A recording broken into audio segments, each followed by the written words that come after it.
Yep, recording is on. So welcome once again on high frequency training on a webinar about high frequency training, aka 6 SBDs. Actually, no, 7 SBDs. I know that's catchy name, so I would like to make sure of you that we will talk about something more than 6 SBDs. I would like to cover some topics about high frequency, about the polarization concept, about game day concept that are pretty universal, no matter how you program your lifters or yourself. So yeah, let's get started. Most of you might know me by the extremely good, extremely famous. extremely famous lifter who is Agata Shitko, because we are working with her it will be 3 years now, right? Yeah. Something like that. But I am coaching nearly 80 people right now, from really elite advanced lifters to someone who is actually starting his or her powerlifting career. And on the right side, on the right picture, you can see my second best lifter, female lifter, who is Zuzanna Kula, who actually won Open the 2024 Worlds in Reykjavik. It was Equipped Worlds, to be exact. But now we are changing her Specialty? Yes, exactly, to Raw. And I hope really to see her at Sheffield in 3 years. We'll see how it goes. And on the left side is my future star, let's say in this way, IPF superstar, Justyna Szarek, who during the 6 SBDs added to her total like 70 kilos or something like that in less than a year. Yeah, less than 9 months, I believe. So yeah. So once again, hello to the high frequency webinar. I'm Jurczyński Paweł. With me is my beautiful wife. Let's get started.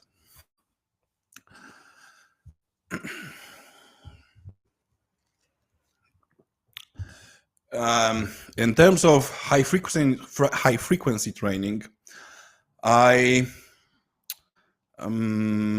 secured or I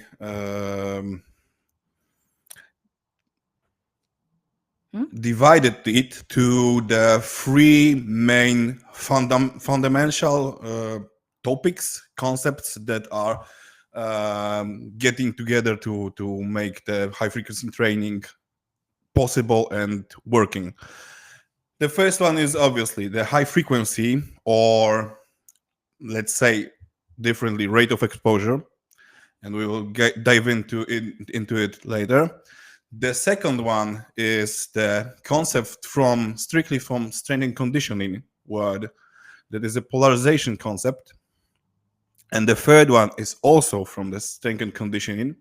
It's the game day concept. With the game day concept, I believe you might be familiar, because it's not, maybe it's not known for like a game day concept, but I believe everyone who are with us now know the podział.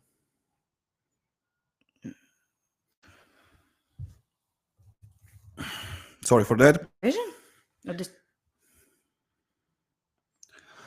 Know the concept of primary, secondary, tertiary, and etc. days, and game day actually is our primary day. But we will dive into it just in the like 1 hour. So what I didn't say, actually, I would love to, if you want to dive in something, if you want to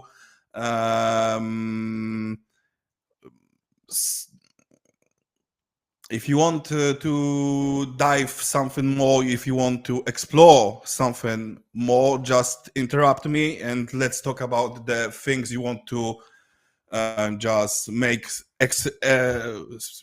excellent, make of excellence clearance to you, because obviously this webinar is for you, not for me. So just let make it as friendly to you as possible. So yeah, the first thing, the high frequency training are either right exposure, high rate of exposure. Actually, we got here the some reviews of some studies, mostly done by Brad John Schoenfield. And the first one is about the muscle hypertrophy, and it was the review of 25 studies.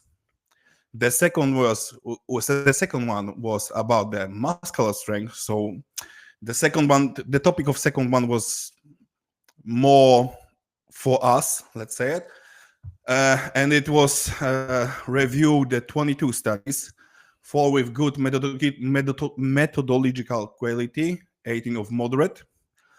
But both of those studies, both of the analyses, came up with one result, one conclusion. High frequency does not change simply anything in some major way till we did not use it to make volume higher. So if we will just divide the microcycle volume to the more sessions, it will not change anything in terms of hypertrophy or strength gaining. But from my standpoint, I believe that due to the fact that one session, if we got the more frequent training, we have got more sessions per week, we will get more. We will be able to get more volume till every sessions. And what other things are? They are those volume related, the high frequency training might be connected with sex and age. So there is no surprise, I believe, that women tend to recover better from even higher frequencies than male in this even same weight class or the same weight, because the weight classes are different. And also during the aging, we are basically not tolerating so much volume than before. So I believe that I think it might be good to say it now. I believe that high frequency training is for almost everyone, but our top end, our ceiling of the volume of the frequency and volume, frequency we can put on our athlete on ourselves will be the maximum recoverable volume for the microcycle. And I think that for some of individuals, the 6 SBDs, for example, will be not working at all, or in the less way than lower frequency, due to the fact that maybe each session will be consisted like one main set of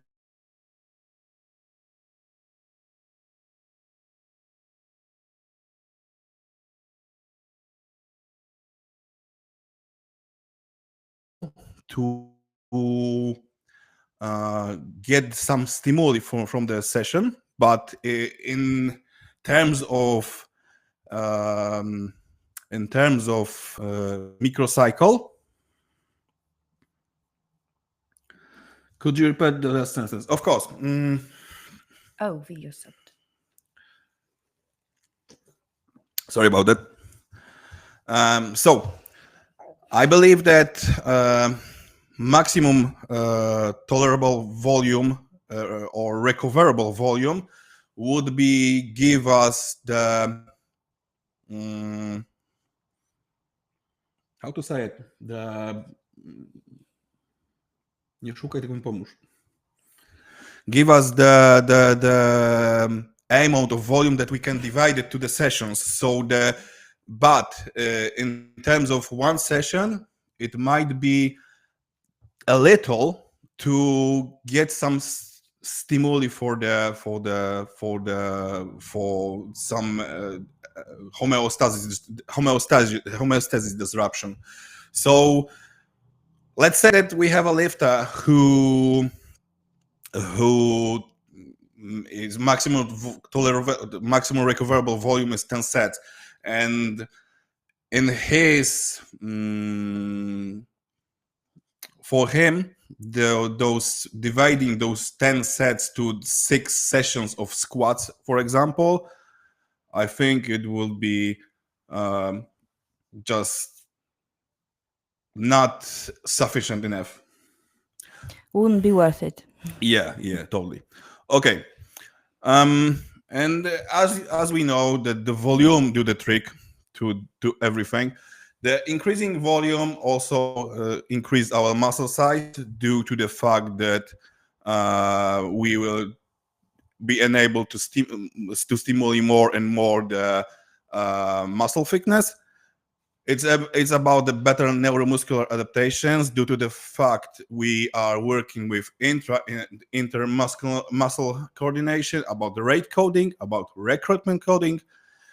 We will be able to enhance recovery due to the fact that one session would be not so disruptive in terms of muscle soreness, in terms of neuromuscular tiredness, fatigue, and also we will save some time due to the fact that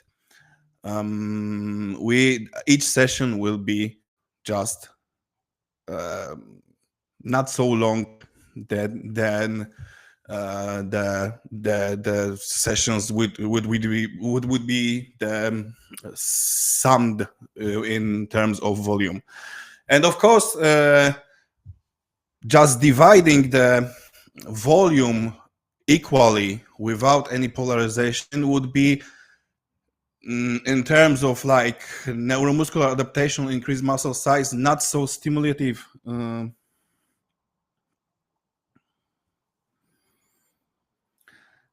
Yes, and yes, exactly, Jonas. Yes, but also I believe that we can work at the capacity of our lifter. That there is no maximal recoverable volume for each of one, and we cannot do anything about it. You can increase it with time. You can build tolerance to volume. Yeah. And not only with the strength training, but we will talk about it later. How you can determine one's maximal recoverable volume? Actually, if you give a lifter desired volume, or you will just from block to block add some volume to the base level that he has, and after some period of time she or he will just start regressing. It's like that maximum volume. But actually in my career, and we doing like high frequency training for over 2 years now, there was simply not a single person who wasn't who did not any who wasn't gaining any strength or even muscle size whatsoever. No, not exactly. I think that starting from the highest MRV would be a mistake due to the fact that what you can do after that, also should start with minimum desirable volume that affect your lifter or you, that give you some stimuli that is enough to in terms of progressing, and you also can divide it to some sessions and slowly just give aiding the volume. So yeah, about the high frequency, I think this is the most common topic and the easiest one. Yeah, something like that. And for example, let's start with my lifters. After that, I can talk a little bit about myself. So we got here 3 time frames for actually Justina, the girl that you saw on the left on the second slide. We started working from the May 10th, and we started to do 3 squats, and the typical volume was 37. Volume for microcycle was like 37 and something on average of the lifts, because as you know, I'm from Poland, so we are calculating volume in number of lifts, so in reps, not in the sets. It might be kind of different for you, especially if For some of you, of course. Yeah, for some of you. After that period of time, we started to give her a little bit more frequency. I gave her a 4th session of squat, and after that we started to gaining some strength gains obviously appeared, and we were able to hit 58 reps per microcycle, just to when she started to do this a little bit more frequency. Yes, per week.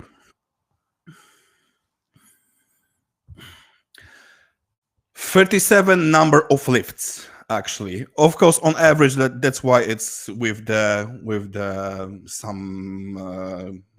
Jaki jest ułamek? No idea.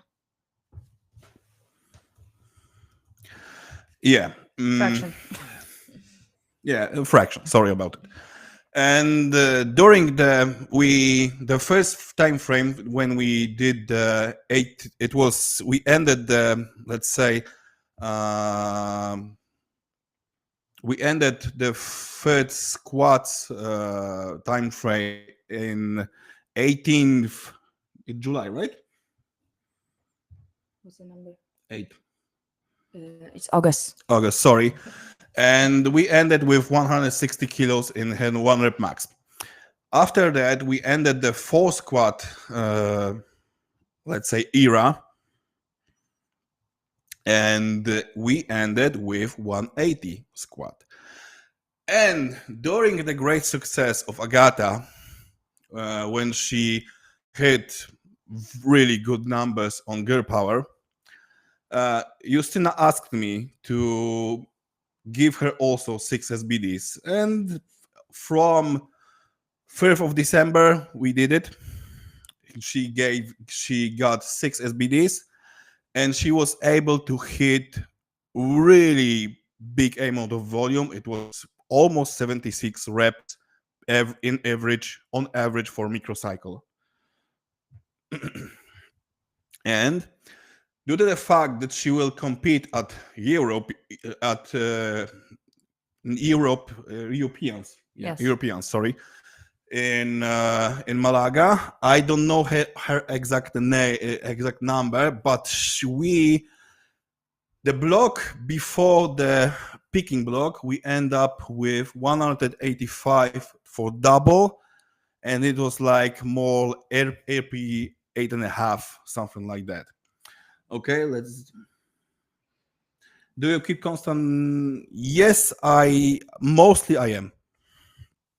Mostly, I am keeping constant number of lifts, just to make sure that my data that I gather are not so chaotic. I will show you what I consider useful. Microcycle in most cases, yes, it is 1 week. For almost every of my lifters, the microcycles equals 1 week. And the second example is Paulina. We started to work to do 2 sessions of the deadlift from 17th July to also 4th of November, and her average squat volume. Sorry, it's deadlift volume, of course. And it was like almost 29 numbers of 29 reps per microcycle, and we hit it then 150 at 9. And actually it was 9.5. And as for Justina, she really wanted to do some high frequency. She wasn't able to do 6 SBDs due to the fact that during the weekend she was out of the town. But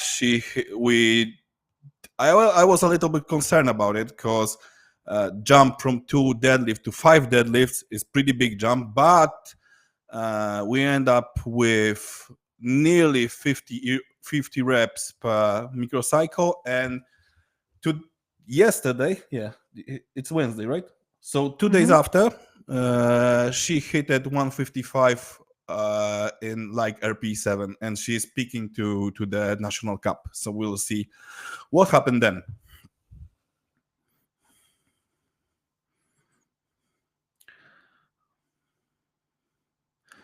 It's like the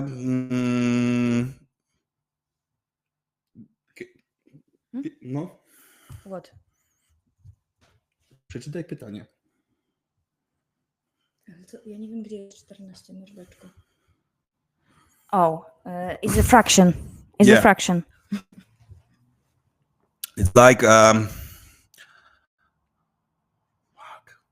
sorry, Max. Because it's an average. Yeah, it's an average due to the fact that I did an average for all that time frame from the May to August, and it was like 36. Yes, thank you. Decimal. Sorry about it. Okay, let's go further.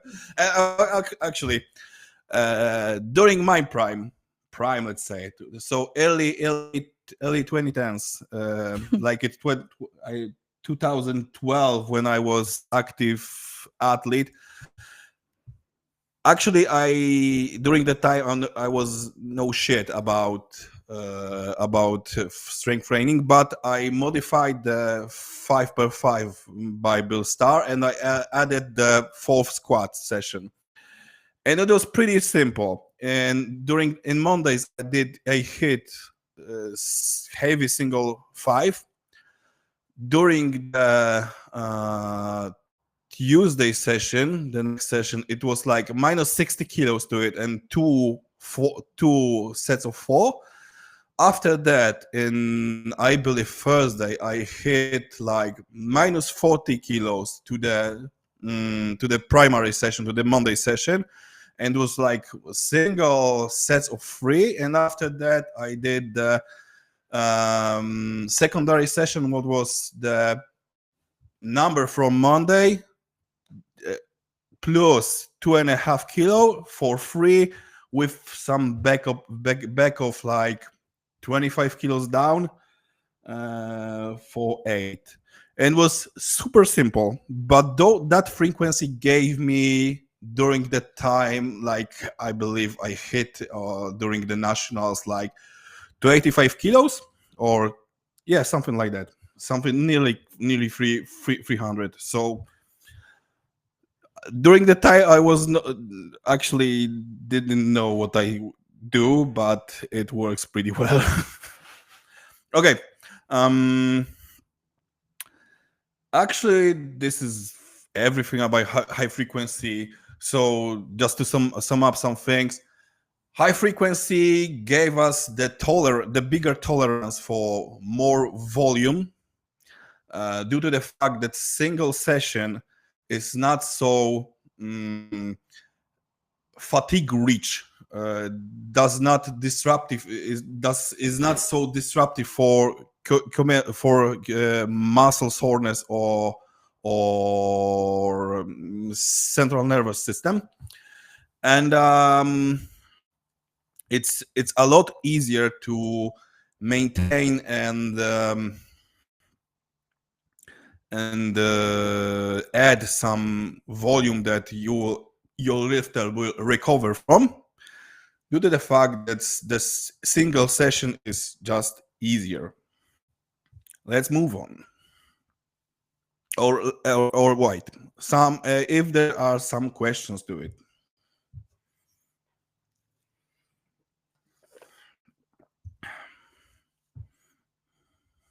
Anyone typing? Yep.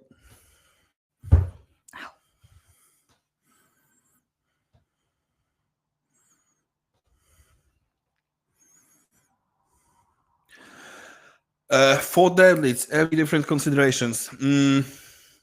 Yeah, the maximum recoverable volume would be kind of lower, but actually the second example is a lifter who is lifting in conventional style, and she recovered pretty well from it. But of course, due to the fact that the training should be polarized, which we will talk about a little bit later. Nope. I'm not including warm-ups. It's just like straight set that work sets. Sorry, work sets. Main sets and Mains back and downs. backups or the prescribed for me easy sets, but we will stick to talk about it a little bit later. Okay, so the second main fundament for our high frequency training is polarization. And polarization, it consists four main topics. It's like high and low intensity sessions, it's monotony, it's adaptations and recovery, and work efficiency. So let's dive into it. Polarization is term that I firstly found on the some strength and conditioning seminar that I attended to, and polarization training tends to believe, and some studies that show us that training, that medium sessions, medium in terms of intensity, medium in terms of volume, are not worth to do it in terms of costs and gaining. And on the right side, you can see the typical pyramidal training that we all do. It's like during the let's say doing like linear periodization. It looks like everything looks like that. So for the third zone, let's say it's like above 90% of 1RM, there is really few lifts. Zone 2 is like lifts for 80-90%, even from 75 to 90%, and zone 1 is everything below 75% of 1 rep max. And actually it's looks pretty similar for head rate zones that was designed for, or VO2 max zones. So the zone 1 is everything that is in zone zone 1 in terms of polarity is like zone 1 and 2 for heart rate. Zone 2 is like zone 3.5 on zone 4 of heart rate sessions, and zone 3 is this zone 5 of heart rate sessions. Actually, I'm not very good at programming the string and especially condition sessions, but it's like mostly it looks like that.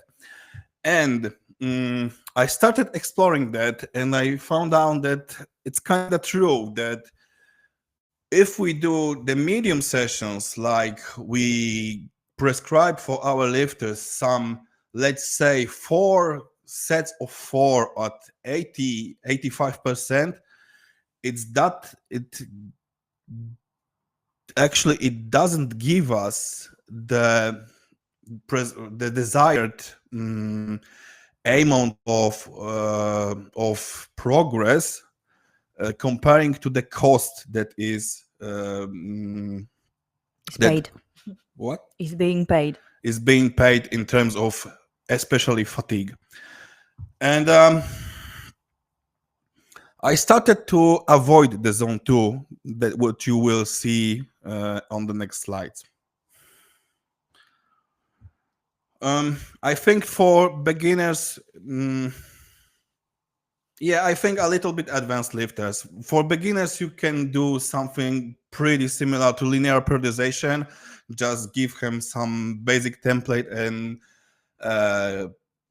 allow them to add 2.5 or 5 kilos per week, and for some period of time it will work.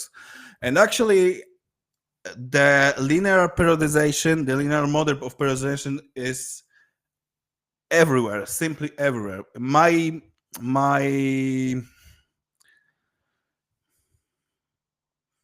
exactly. My belief is that even if we do like conjugate, if we do some daily analytic periodization, what actually we can tell polarizate training, polarizate microcycle is pretty similar to the term of daily undulated periodization, but every one session, every primary and secondary session will be at some point just linearly overloaded. But you will see that on the next slides.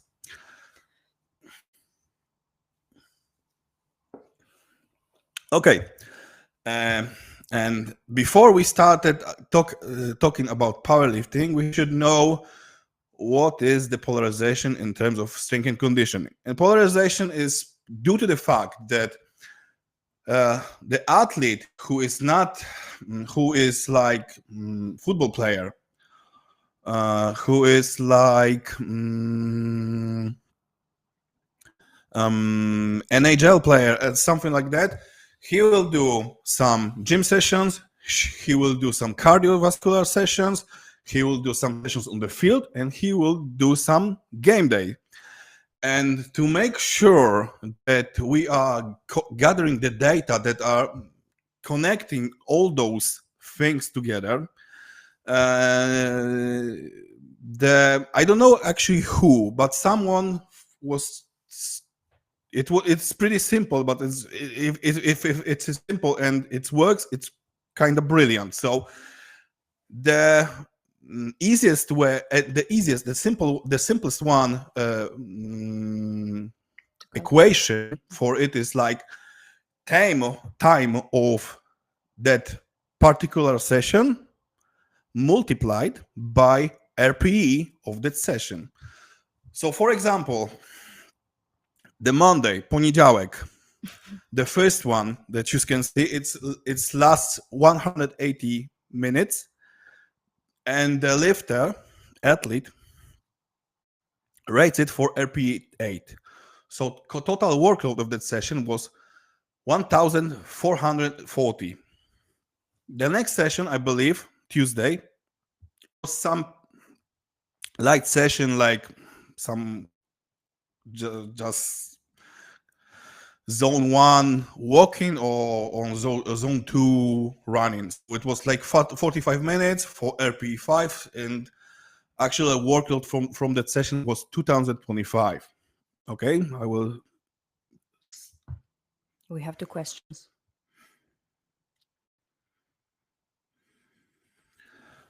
About the accessories, it will be like in an hour and a half. It's like 20 slides below. About RPE and just sticking to it, we just will explore it more during the powerlifting polarization concept. So yeah, actually, as you can see, this is not well polarized because the Wednesday session and the Saturday session are pretty medium in terms of workload. Actually, I because data that you are watching now are from the guy who wants to train on the gym, like powerlifting style, and also he wants to do some trainings of BJJ, Brazilian Jiu-Jitsu. And I don't actually have anything to said in terms of those Brazilian Jiu-Jitsu sessions. So it's like 2 hours, and it's pretty intense. And on Monday he does some heavy SBD session. So it should be it might be better, but it's just an example to show you how it works, like how can it be showed. Okay. Now please fasten your seatbelts, because I believe would be the most would be the most important and most difficult thing to achieve. In powerlifting terms, it's actually what we did in A game. We with my wife and we other coaches that are working with us. We are whole polarization concept are based on the Robert Frederick equation. And this is the first equation that is PXL. It says peripheral exertion load, and its weight multiplied by sum of some exponential function of rear plus reps minus each reps of session. Actually, I know that it looks kind of scary. I have scripts write it in the JavaScript for it to make it easier to implement it and just calculate it. Actually, what gave us because in terms of workload and powerlifting way, workout for us is like simply weight multiplied by sets multiplied by the reps. There is no actual subjective income to it, to what lifters should be or might be just made his statement of or his session should or was pretty intense, or it was easy. What was the purpose of trim? Trim is like our workload. Trim is to get the whole amount of work done on each session, to make sure that we have some data from each session that are kind of difference between themselves, like gym session and some running sessions. They're kind of two different things. Actually, I am not measuring trims, but we will get to it. It was just one example to show you the origin of the polarization concept. Yep. And now Pavel is showing how we adjusted it into powerlifting world. Yeah, actually, I think due to the fact that we are kind of jak jest ograniczony? Limited. Limited, thank you. Limited to the time. The the story behind the PXL, so peripheral extension load and central extension load, I will leave it to it because Robert Frederick itself writes how he implemented and how he came up with that idea that I'm using now. Let's say that peripheral extension load is some theoretical model that you can apply to your Excel, to your spreadsheet that you use to write programs for your lifter that will simulate the peripheral exertion load, so some structural stress connected with metabolites, with hypertrophy, and central exertion load that was connected with central Nervous system exertion. Yeah, and the total stress is like one multiplied by the second one, and the total stress says about the total stress that we are simply putting on ourselves or our lifter, our athlete. And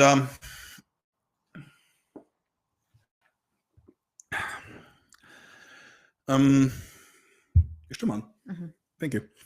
And just for an example, this is like, let's stick to the first example. This is some 2 sessions of one of my lifters, and as you can see, it's easily you can easily tell me what is primary, what is secondary day, what is in the zone 3, for example, in terms of polarization, and in this what is zone 1.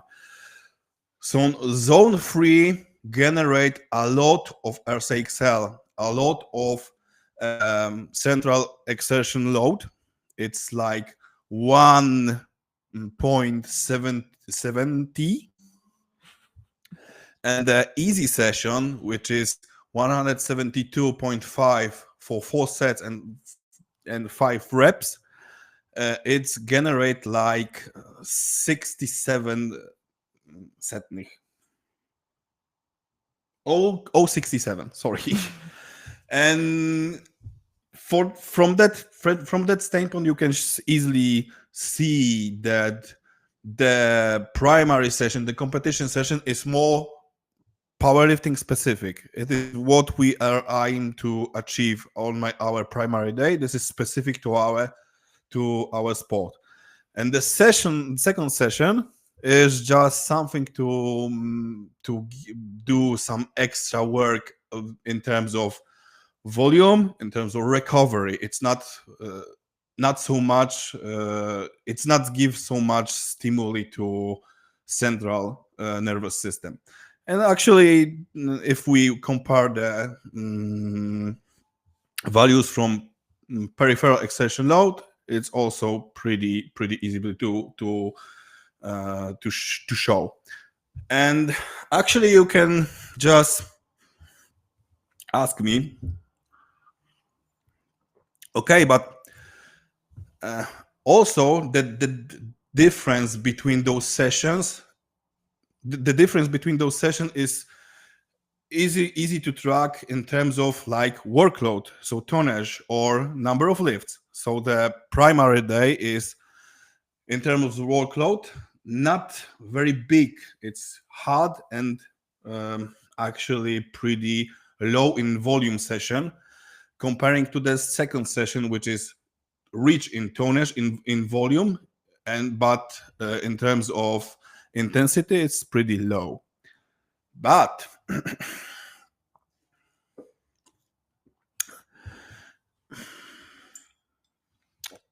I will answer to this a little bit later.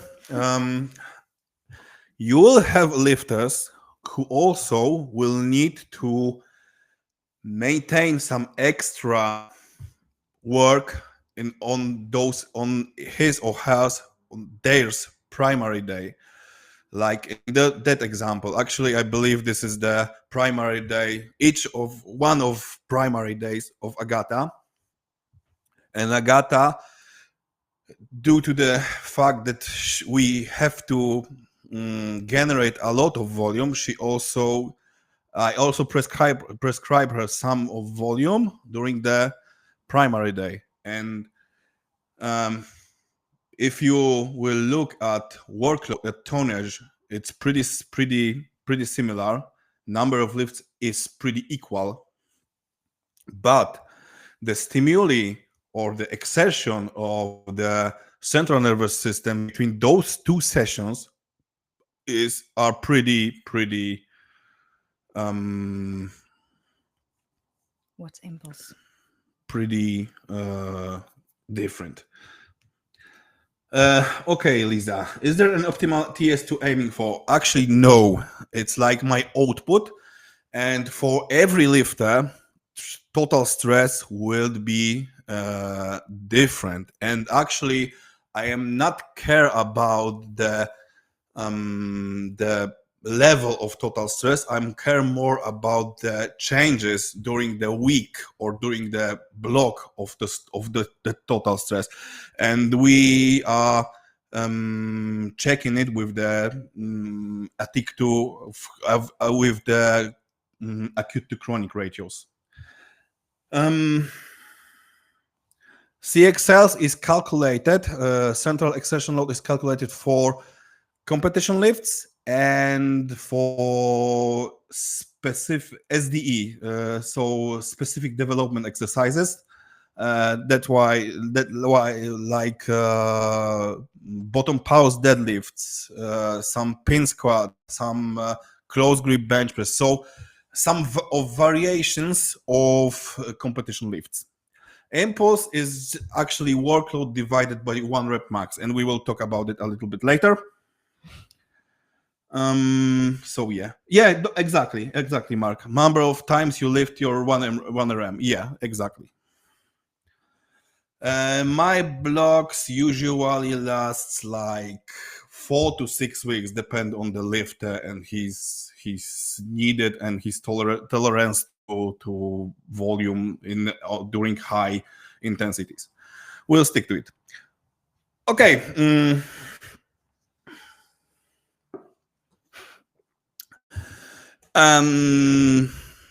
One of the 6 SBDs microcycle for squat. As you can see, there are pretty like 3 normal squats, competition squats. Competition squat is highlighted due to the fact that this is our primary, but the low bar squats is pretty similar, the same actually as the competition squat.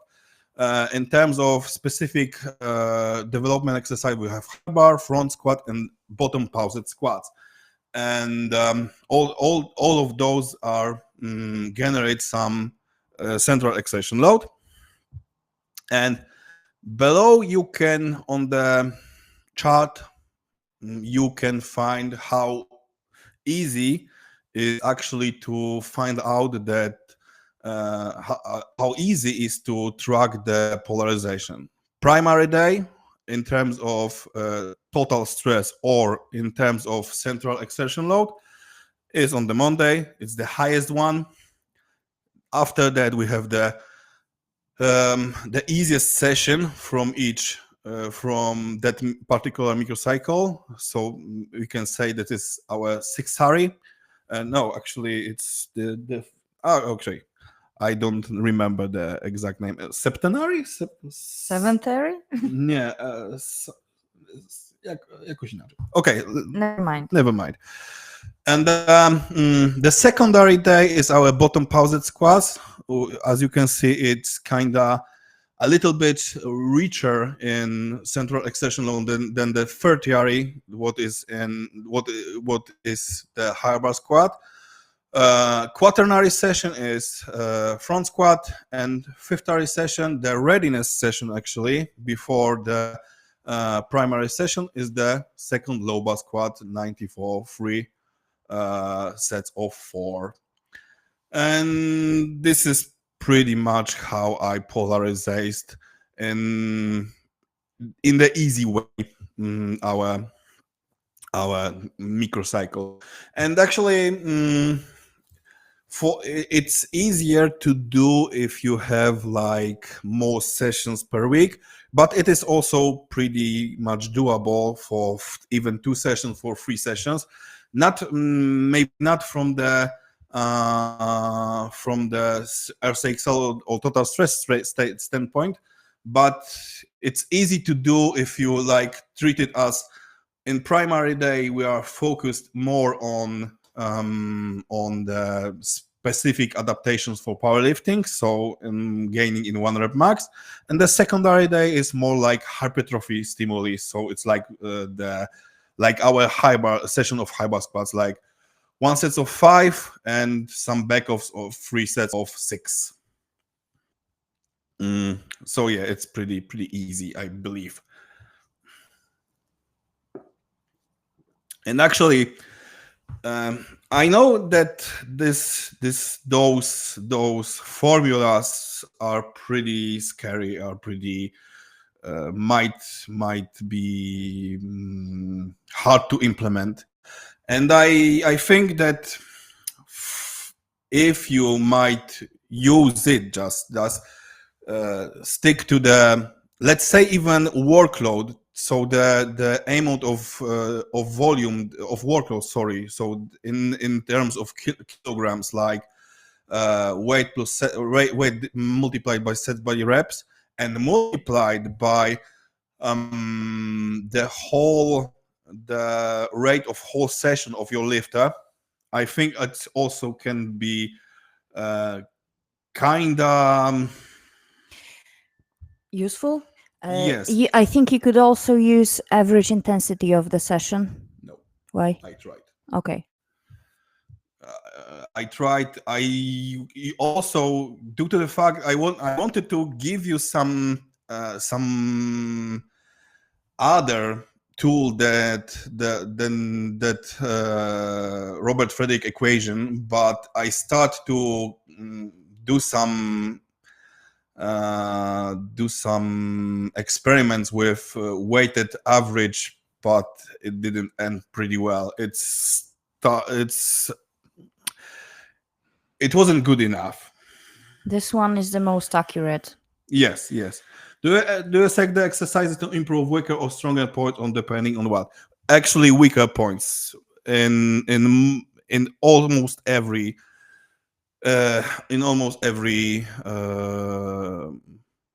way. For almost every lifter, yeah, actually.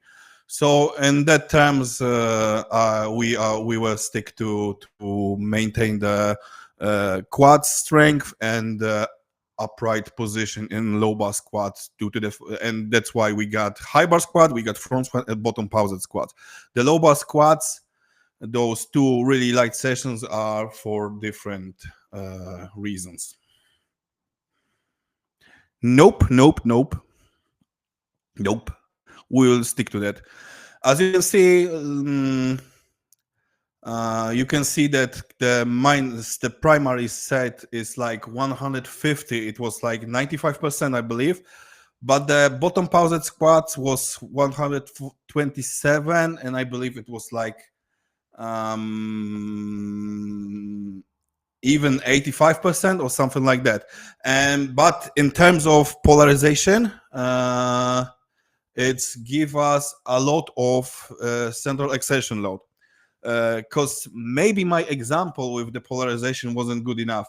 Because you shouldn't be stick with the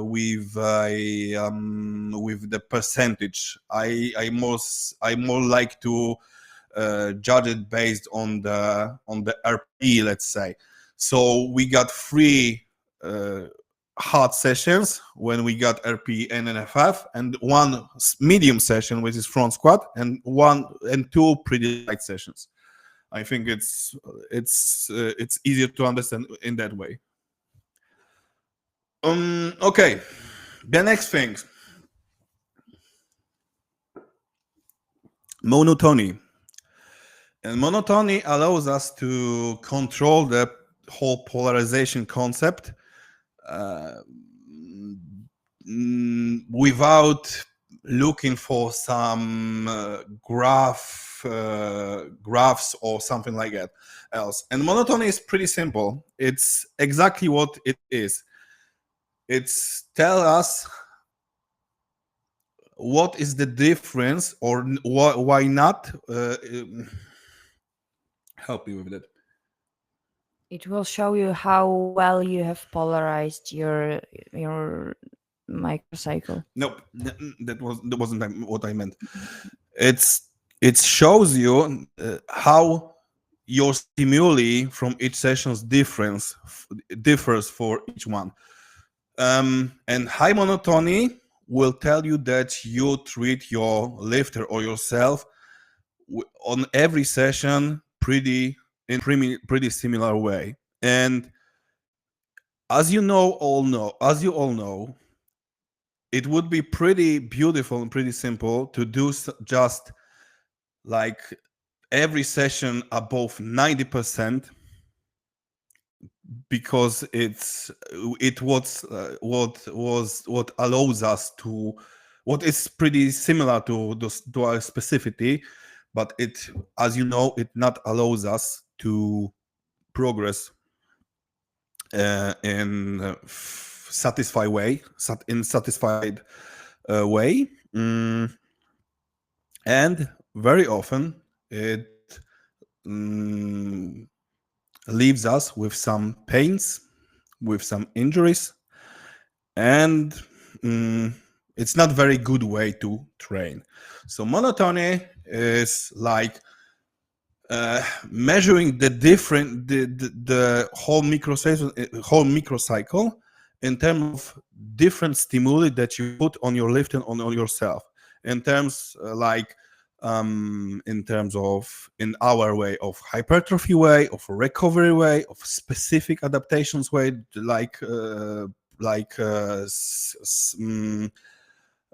maximal effort or something like that. And the equation is pretty simple. It's like average for the particle workload in original is average of the training impulse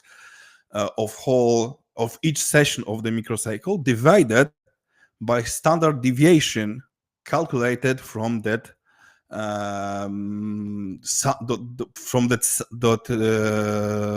standard deviation of that training impulse. And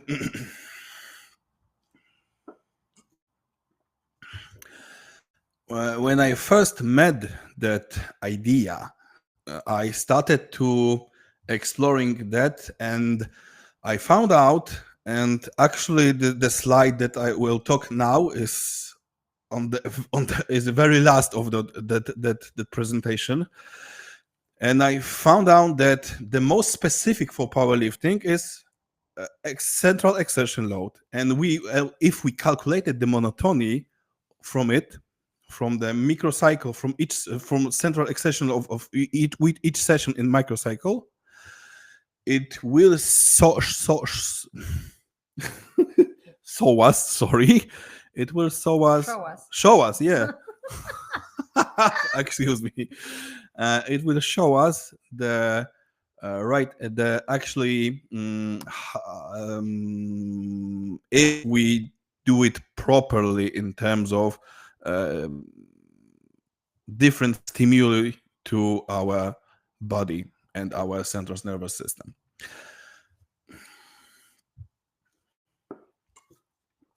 But also, I have different protocols. Yeah. Some of them are pretty different. Like, actually, for example, I love to use the cluster sets, like 5 sets of 1 rep with the rest 60 seconds between those sets for like secondary lift in deadlift. And I don't use that very much in bench or squat. For example, it's big topic actually. And the second thing is the strain. Strain gives us a knowledge about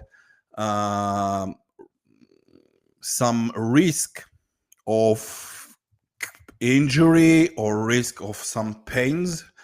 And it is like it is monotony multiplied by sum of the workload from whole microcycle.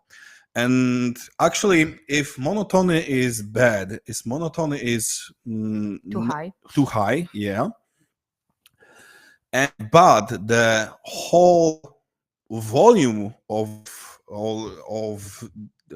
the desired value that we are calculating is pretty low. The whole sum is pretty low. Actually, the risk of injury, the risk of some issues is pretty low. So strain gives us the information about the potential risk of something that happen. Okay, now for example. Actually, you saw that example before. Monotony is calculated from RCXL due to the fact that this is the most specific to our sport volume, let's say, because every single thing of it, like number of lifts, like peripheral extension load, like central extension load, like total stress, we can recognize as a volume, actually. So in my standpoint, the RCXL is most typical volume in Breaks? Quotation. In quotation marks, it's okay. Never mind. Like Whatever. But okay, let's stick to the topic. So monotony for the SXL, the most specific to us volume that we can calculate it, is in the terms 1.36, and the strain of it is like actually about 10. And funny thing is that monotony, due to the fact that the equation of monotony looks like this, it's average of some volume divided by standard deviation of that volume. So those values, like the 1.5 and 2, are pretty universal to every numbers that you put there. So actually, the monotony below 1.5 is pretty awesome. It's pretty desirable. Monotony below 2 is pretty okay. And as you will see on the next slide, even monotony below 2, despite of fact that even in some smart books, it looks like it's okay from the study standpoint, it might get some stallness to progress. So yeah, let's dive into it. So yeah. Okay. Firstly, this is the first slide. As you can see. Okay, because it's like the light sections will be explore more the monotony and the importance of it. Just want to make sure that that we will also explore and talk about it. I didn't tell you, but I am like programming in dynamic RPE way. It's what does it mean? It means that when I started a whole block in the first microcycle, the lifter will get primary, secondary, tertiary sessions in like, for the main sessions, the main lifts will be in like for like prescribed 6 or even 5 RPE. So it's pretty light, and this give us the value of the RCXL that are pretty similar to each other. Like the hard sessions are not really hard, for example, for the start, and during the end of the block, the polarization is like more, how to say it, present. It's like more present, as you can see, due to the fact that the secondary and primary sessions just change their position from the medium, like medium sessions in terms of volume and intensity, to hard sessions. So the polarization is more present, and you can see on the on the screen on the chart. It's not chart. It's what is it? It's a graph. Graph. Thank you. So let's see how the primary and secondary session. The primary and secondary is the first and the third one, and they are really more intense in terms more. They are more rich in central exertion load terms. Other zone 1 sessions are also dynamic. Yes and no. I will give you an answer to it, but a little bit later. So I was kind of worried about it that during the start of block, my monotone is pretty high, like dangerously high, and the whole block looks more like I have like medium sessions and light sessions and no actually hard sessions. But I start digging, and it's like from actually whole other universe. It's like it's the study of elite distance runners, but actually systematic review actually, but actually it showed that it's pretty typical that during the off season or during the start of the some preparation, even in sports that are highly polarized and polarization is pretty usual to use it, they also start as a more like linear polarization way than in polarization, and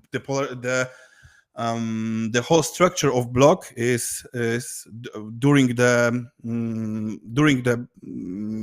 Preparation phase. yeah, the preparation phase is kind of changing to the from the typical linear polarization when the zone 2 is pretty rich to the polarization when the zone 2 is pretty empty, let's say. Is there is no there's a little few sessions that are in zone 2 that are medium in terms of intensity and volume. Okay, and the recovery, the importance of low days, and I think this is thing that we start exploring like a year and a half ago, I believe. We actually also started to searching some answers in strength and conditioning world, and we started to implement some workout that reject the whole concept that every training, every session should be or must be stimulating in terms of structural or let's say hypertrophical or neurological changes. So we just start to prescribe, like for Agata, for other high frequency lifters, some low days.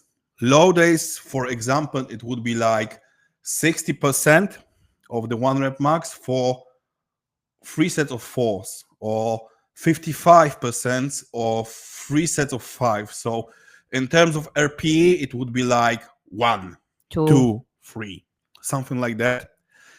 And what we found is actually we enhance recovery, and it's not like a big mystery, because due to the fact that lifter wasn't like laying on the couch, he just do some active rest, especially like in what is similar, or actually the exact thing that he do for his sport.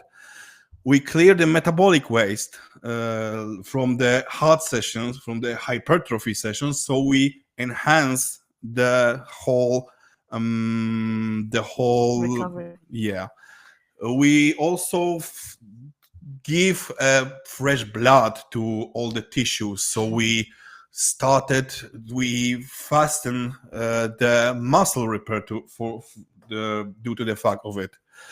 Also, due to the fact that it was the easiest, they are easy sessions, so joint and tendons were not stimulated in the way that are slowly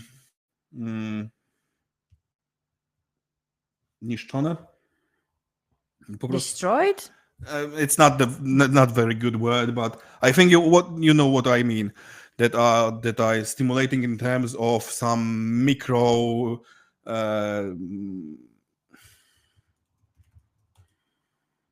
damages and etc., but also were regenerated by the movement actually. Yeah, there's. Tears, thank you. Or tears. Tears are meant to cry. Sorry. Okay, and this is the joint and tendons and muscle repair. It's like actually the injury prevention, more connected way. Technique improvement, and actually I think in terms of neuromuscular coordination, skill development, and actually fun way is that Agata's deadlift went really high. She started to be a deadlift specialist when we started to do 6 XBDs. And after that, her deadlift looks pretty, let's say pretty. It was really good. It was really efficient, yeah. And I think that it's also make better body awareness in space. Like the lifter is more comfortable of his movement. He's more consistent. Yeah, consistent stuff. Conscious about his body in the space. Also, it's like increasing volume. I know that this is not very stimulating volume, but if we think about it in terms of what former Soviet Union and guys like Zatsorski, Verkoshansky, Medvedev studied, actually they used to believe that even some volume from 40% of one rep max might be stimulating. And I believe that 55-60% might be stimulative as well, even if the intensity or in terms of high stimulus reps, the high stimulus reps are actually not there. Yes, I will. Yes, I will. I will send you the record of it. So increasing, and I don't have any, let's say, evidence of it, but I think that the low volume sessions, like really low volume, like 60%, might be stimulating in CAT, what stands for compensatory acceleration training. It is it's the concept that was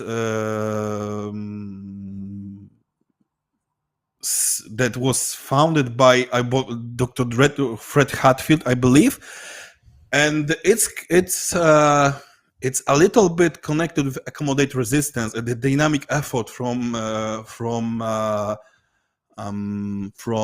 West Side Barbell, from Conjugate. But actually, I don't tell my lifters to lift explosively during the light sessions. I believe that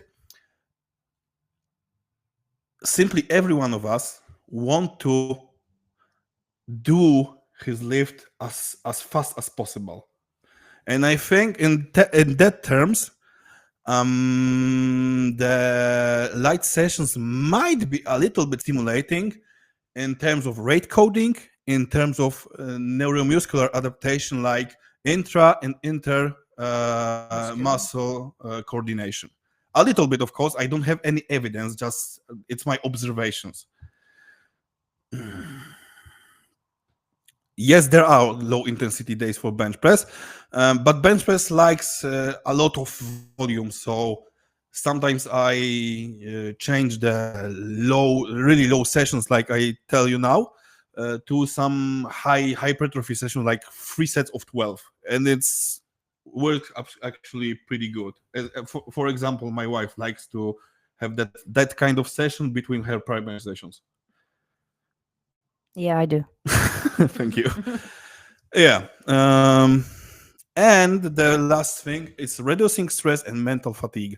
And I believe that's it is if someone is used to it, because I think that it's like not everyone after some really heavy session wants to do anything in the gym, like doing some active recovery. But when someone will just try it out, he will be kinda satisfying that he's like this. It's kind of a relief to do something pretty light to make sure that I'm not so sore, stiff, sore, and it's like a nice way to let's say Get rid of the soreness after the primary and day. just to mentally be wypoczęty, odpocząć. Well rested. Yeah. Okay, that's why we are providing the low days to our whole SBD puzzle. Actually, during the start, I told you that I will not. I want to show you some principles that are pretty universal for even if you're not doing a like high frequency training. And here you got one of my male lifters who got 2 sessions of squat during his microcycle. I'm sorry. Well, and we kind of struggle with progress of it. Sometimes sometimes his progress was pretty good. After some period of time, it was not consistent. Maybe put it that way. And actually, as you can see, it was, in my opinion, it was pretty polarized. If we can polarize, if we can just underlay the 2 sessions, it wasn't really good. But actually, polarization of 2 sessions, in terms of even monotony, the equation is pretty hard actually, because we won't hit some primary session, so it's pretty hard session, and after that during the second session we want to hit some volume, and actually even volume in some terms, in some stopniu. To some degree. To some degree is also stimulating or fatiguing the central nervous system. And we actually, there was no space to give him a little bit of more volume due to the fact that or even regress some volume, because if I gave him like a little bit less volume, he wasn't progressing. If I give him a little bit more volume, he also wasn't progressing, and he's starting to being in pain. And actually, after some conversation, we just added the third pretty light session. And what we achieve, the actually the main session wasn't different so much. I was able to give him a fatigue set of 2 after that, which ends pretty well. During the, I believe it's Wednesday or even Tuesday. The primary was on Monday. During Tuesday, he had technical squat, what was pretty light squats, like it was like 65% free pain free. And after that, I gave him SSB bottom paused squats in pretty similar configuration. That bottom paused squat, just a little bit richer in intensity due to the fact that I changed it to the RP4. There's a question on the monotony. Yes, it is. It is. It is.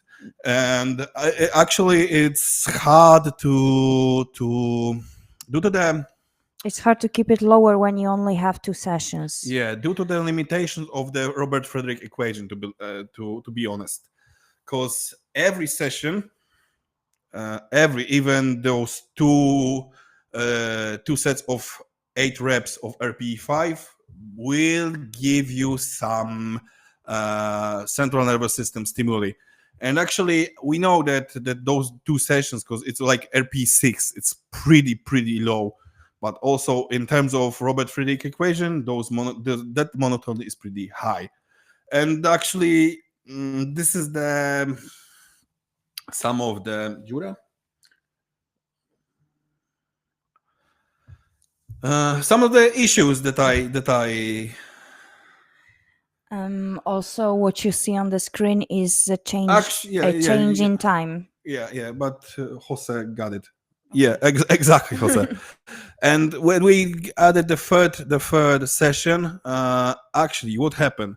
We got actually a little bit more of volume and a lot of lower monotony. So it went better. And actually, it's, as you can see, the RP is only from the half of a point higher, and the weight is a lot bigger for him.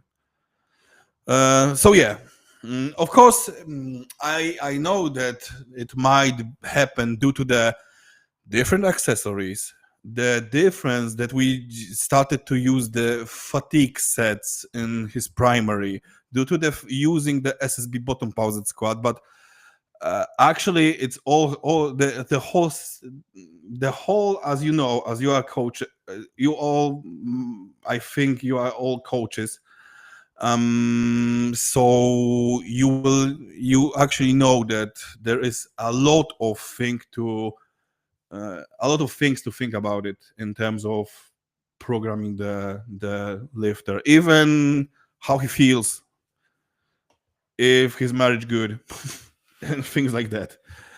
What are your goals per block? Find a peak or just add more volume till the competition? Get stronger. Get stronger, always. Like, from my standpoint, I am pretty on the same page as Steve Denovi. My blocks, if we will find some structure of block, structure of microcycle that seems to be working, I will be do it over and over. Of course, if we are like being a lot, we have a lot of time till we get a further from the competition. Thank you. Yes. Then we will stick to more to higher reps, etc. But the whole structure will be pretty the same, with some minor tweaks that I will look for some improvements in the whole block. And yeah, pretty it. Okay. Next two values that you might just tracking, and they are a little bit easier to implement. The impulse just workload in terms of workload, like we know workload from powerlifting standpoint. So it's sum of sets multiplied by reps by the weight. and all that sum is divided by 1 rm.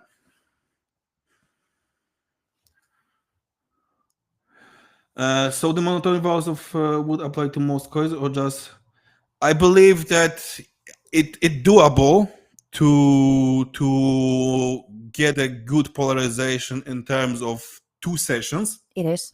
It is, but it's pretty hard. It's harder. It's not always necessary, but it's doable. Yeah, so impulse, it's like relative workload. And why do we divide that some of the values by 1 rep max? Because if you will take the workload from bench press, which is what will be just weight multiplied by set by reps, and you will try to sum it with like workloads from squat, you will get shit. Due to the fact that it's like having bananas and apples. There are 2 different things. But if you will divide the workload from squat by 1 RM of your competition squat, and also we will do the same thing with bench press. So you will take the workload from bench press and divided it by 1 RM of bench press. After that, you can sum it, you can multiply it, etc., etc. And in terms of controlling the whole microcycle or mesocycle, it's important to have it in like zrelatywizowane. It's a hard word. I know.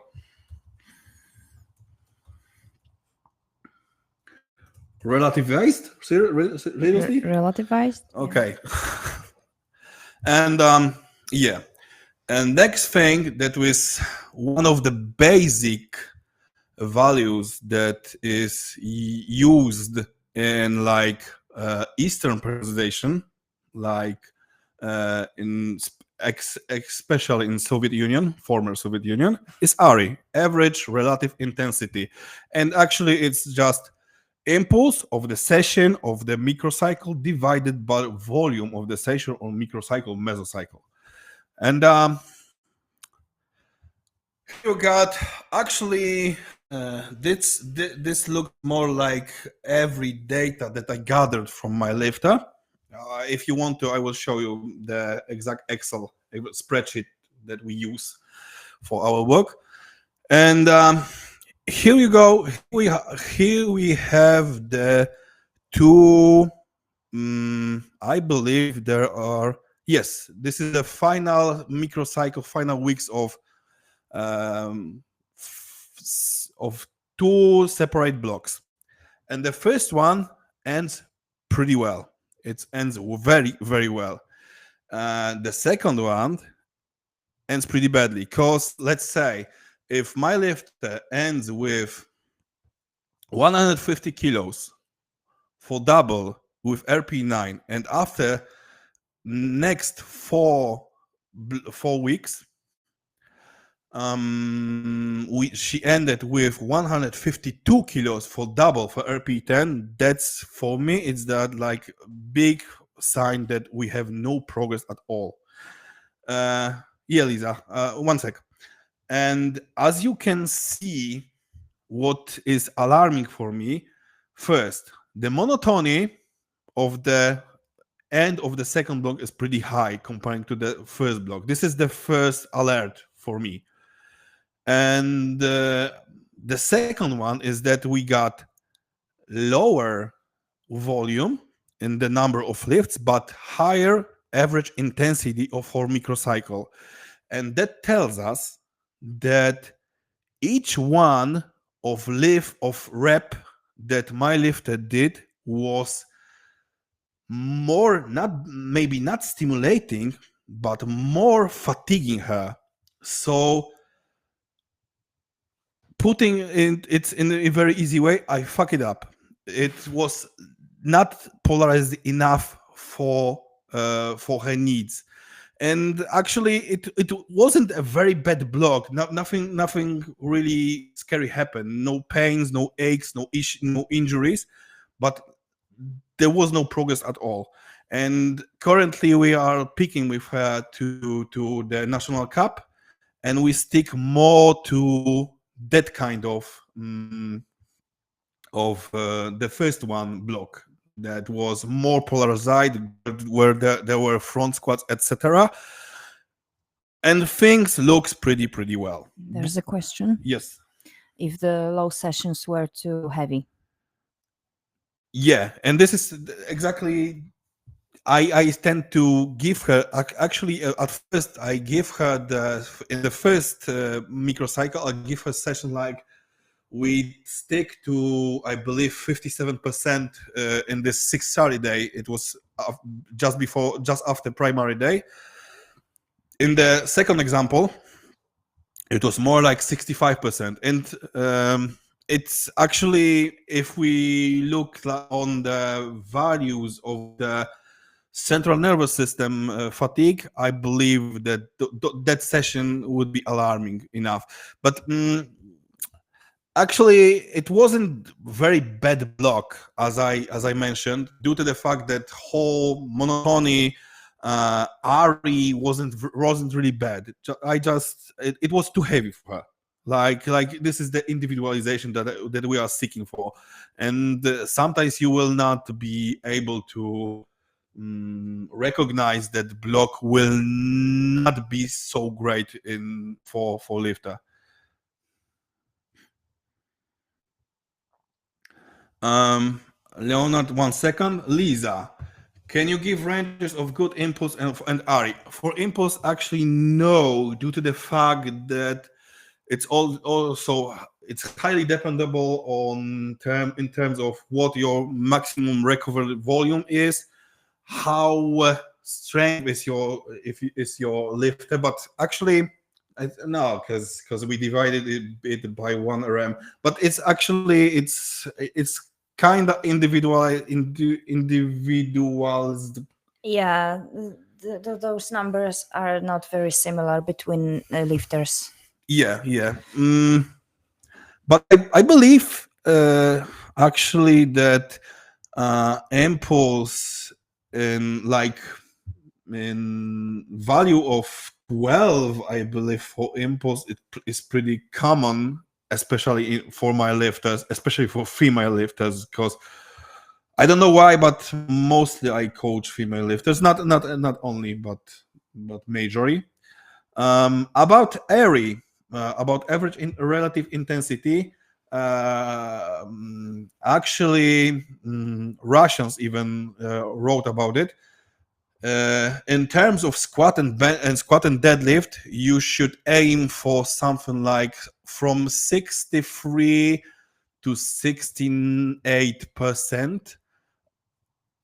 But if your lifter has really good leverages for that particular lift, you can exceed it to like 73%, even sometimes 75.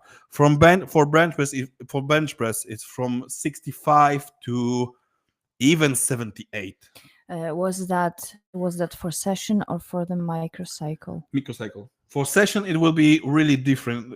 It will end really differently, because let's stick to the primary session. If we have like 142 and a half for 4 reps and 155 for 2 reps, it's give us like, I don't know, about impulse in because she like squatted 155. Do you want me to calculate? Yeah, something? just help me with that.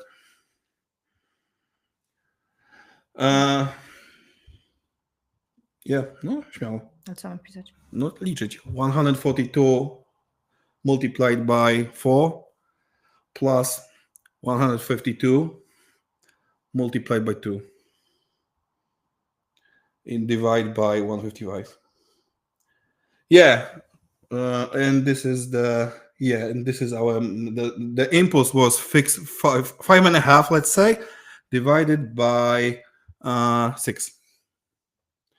And our RE for average intensity for primary day is 93%. It was very, very high. Very high. That's why we stick to calculate RE for microcycle. Microcycle should be around that value, and it's pretty common. Do you also consider accessory like leg press or leg extension as some kind of low fatigue days? Nope. Leg press more. Some leg extensions is like isolation exercise, and it's more like some accessories that I do not calculate stimuli from, or centros, especially some centros fatigue from that exercise. It's not even a whole body movement. Yeah, even leg press is like shady in the terms. Why did you decide to increase her low session from the first block to the second? Actually, due to the fact that she progressed so well during the first block, and I wanted to push things a little bit more, and it was mistake. You just got too excited. Yeah, yeah. Do you make changes for the next block? Do you choose either change the low work to the high work? Because you can low. Actually, I believe that we actually I am just talk with my lifter what are needs for the next block. Like, okay, where you feel that you are struggling, what are you what with you with what are you struggling now, where you feel some weaknesses, and for that particular lifter we just felt that okay, we should like give more stimuli to her upper and low back. That's why we decided to apply the safety squat bar, but it was too heavy actually. Even then the bottom pause it was a little bit lower, but it wasn't low enough. So actually I did two big mistakes. The low sessions wasn't low enough, and safety squat bar was too heavy enough, or some of those sessions, because we have four really heavy sessions. I believe that the Zusa is tolerating like 3 heavy sessions, not more, not less. And actually, yeah, it's I am not to like make it clear. I am not always 1% sure. 100%. Yeah, 100% sure that everything will be fine. Actually, funny thing is that during the last block of Agata, before the Sheffield, we changed things. We changed some things with the squats. On the last week. No, on the block before the final block. Oh. And it ends pretty badly. She wasn't progressing in squats at all. And I kind of changed some things and just I changed it in the I don't know if we should stick to the details, but actually I was just tracking down the changes and tracking down her estimated 100 marks, tracking down her feeling of the squat in primary sessions. One of the major thing was changing the position of bottom paused squat, because I believe, and I think we have an agreement with Agata would agree with me that when she has like 2 days before primary session, she's got like bottom paused squat session, it helps her being more confident in the bottom of the squat. And the block before the block before picking block to the Sheffield, I changed it to the Friday from the Saturday, because Monday is for Agata primary session. And after that, I changed it once again. And actually, I changed a little bit the intensity of that session, but it's pretty good. For the low intensity day, do you always use the competition lift? Yes, due to the fact that I strongly believe that the low competition, low intensity days should be more focused on the skill of the lift. Max has an important question on his low back pain.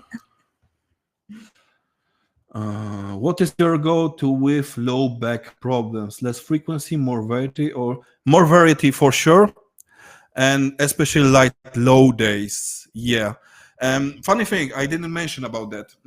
When we met Agata, she was really. Struggling No, she wasn't struggling. with pain? No. No. She was really lateral shifted. She was squatted with her one leg, and we gave her a lot of accessories to it, and it wasn't improving very much. But and also I simply cannot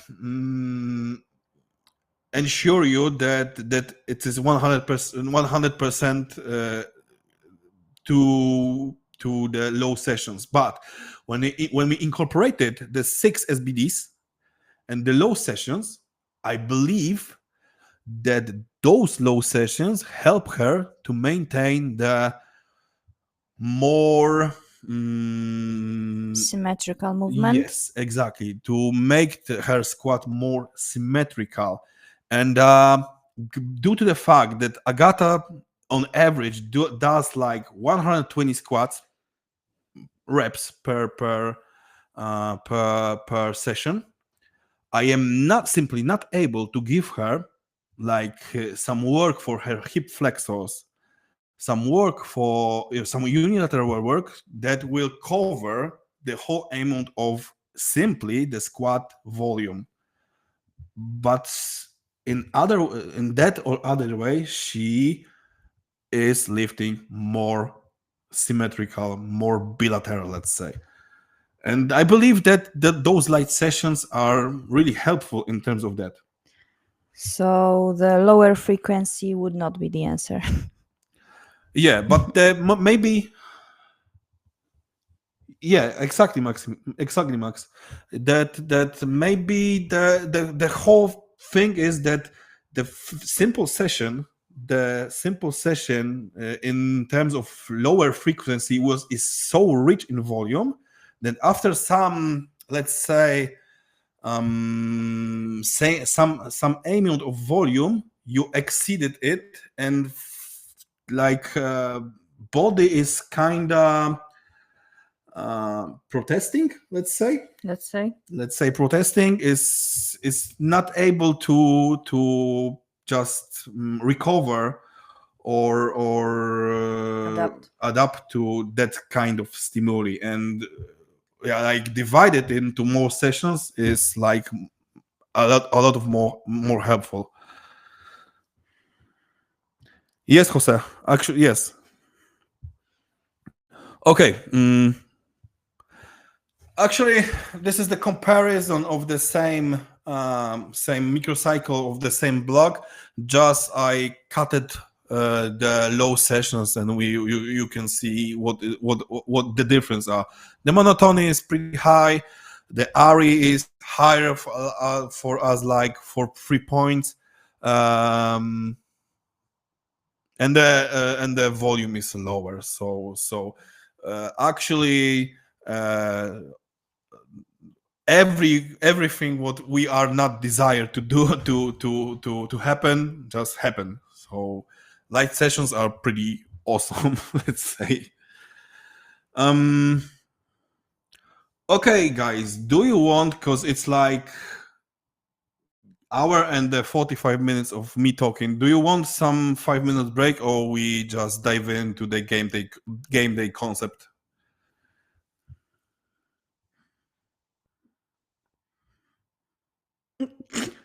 Yes, please keep going. Yes, please Yes, please, we want the break. Yes, please, we don't want the break. Keep going. Okay. Let's go. Masz jeszcze kawę? Okay. Here. Just the third coffee. And let's go. So game day concept also is from strength and conditioning word. Like our primary day is basically the day that should be pretty similar to what we do during the competition. And everything what we do in terms of microcycle of the microcycle structure especially should be aimed for that part, for that we are as strong as possible and as good as possible during our game day, during our primary day. So we will talk about the purpose of each training session. We will talk about microcycle structure. We will talk about customization of sessions and microcycle, and we will talk about interferences between training sessions. Let's go. So, purpose of each session. Our main session is obviously primary day. It's our game day, and not everyone can maintain that, but it would be really good to make sure that game day, the primary day, is the same day that we will actually compete in.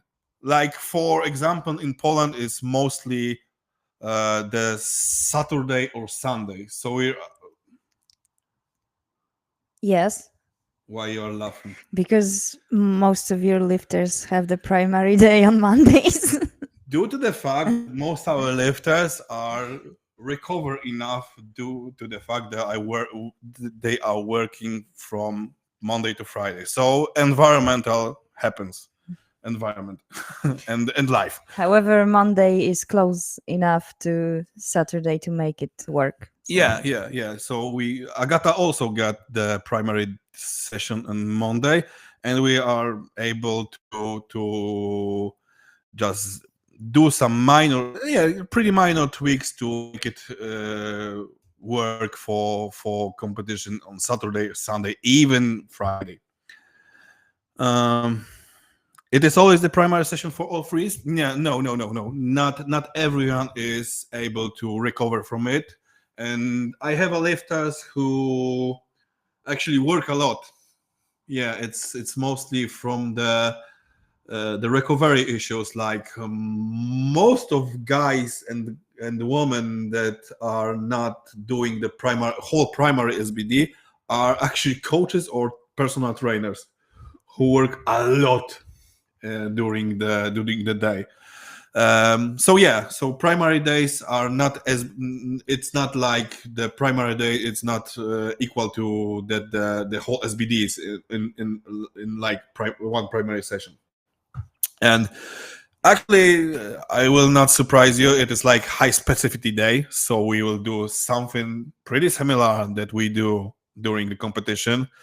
Of course, due to the Zatsiorski adaptation rule, we will not stick to singles for the whole year or whole macro cycle due to the fact that at some point it will be counterproductive. And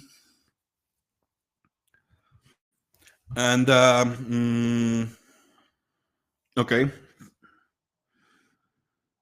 In this case, when not doing the all-three primary lifts on the same day, do you simply pair these days separately, or do you take the day's squat into account when planning the primary deadlift and so on? I check for some interference. We will stick to it because I think I got kinda pretty nice example of it. And high specificity in the game day should just primary day should just tell us how good was the rest of microcycle, how good we programmed each of the other sessions. Of course, due to the fact that some of the lifters needs extra volume, or we are like ograniczeni. Limited. Thank you. Limited to like 2 or 3 sessions. The primary session also might generate some stimuli in terms of hypertrophy or strength stimuli or the submaximal strength. So to make it clear, it also might generate or might be having some like back of sets.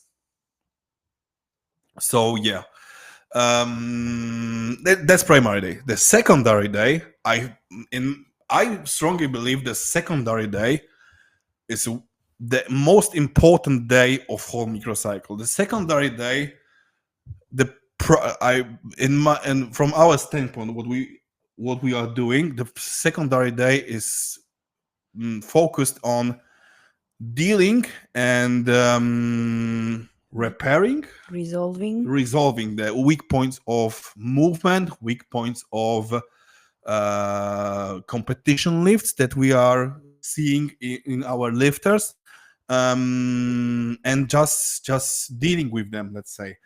And I believe that we can divide the secondary day for the. What are you doing? Reading. Okay. For the stimuli, for the neuromuscular, that was more connected with, like I've told you before, like with the some skill, but in like connected with, like, for example, with a cluster sets. So we are working about like it's more like for my especially female lifters, this is the most common secondary day. It's like doing 5 sets of singles in cluster sets. The reps, the rest between those sets is 60 seconds, and it is bottom paused sumo or classic deadlift, especially sumo deadlift, to maintain the good position of the whole bottom of the deadlift, to maintain the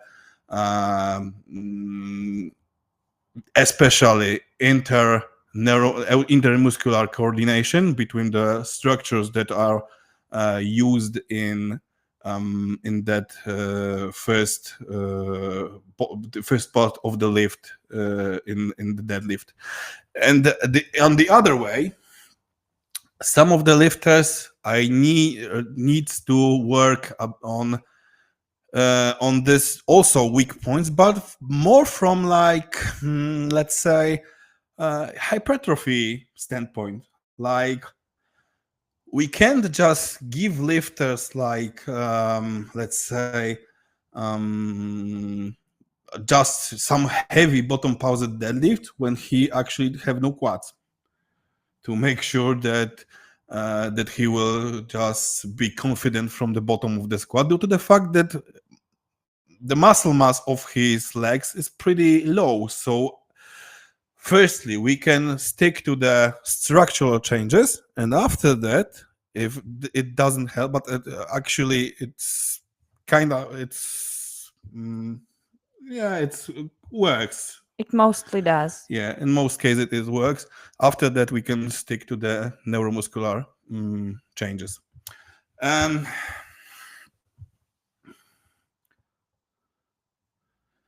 Yeah, sure thing, Leonardo. About tertiary days. Tertiary days also might be stimulus for our weak points, but especially in terms of structural changes, in terms of hypertrophy, the tertiary day is mostly at a little bit is done at higher reps, like 3 and above, to 6 to 8 even. And actually, it depends how many sessions we have per microcycle. If we have 3 sessions, then tertiary days would be like more technical efficiency. It would be more considered as a low intensity day than actually as a something that might do the trick for the weak points. But also due to the fact that due to the number per sessions that we have, we can mix some purpose of the session. And how to say it? What? Show you. Sorry, show you that later. And quaternary day, senary day, septenary day, etc. are mostly, as you already seen, technical efficiency, recovery, maybe those some CAT improvements. One of the, I believe, for most of our lifters whose rate of exposure from certain lift is like 3 or more, one of the sessions should be low. Okay, and let's go to some of examples. Actually, I think let's play a game. Just tell me which of those sessions are primary, secondary, tertiary, and quaternary. Let's go. Nobody's typing. Oh, somebody is. Second day, 90% squat and deadlift. Yes, it is possible, but I think should be not rich in volume in terms of fatigue. So it might be pretty intense, but it shouldn't be so hard due to the fact that it might interfere in the bad way the primary session. But it's simply individualized thing.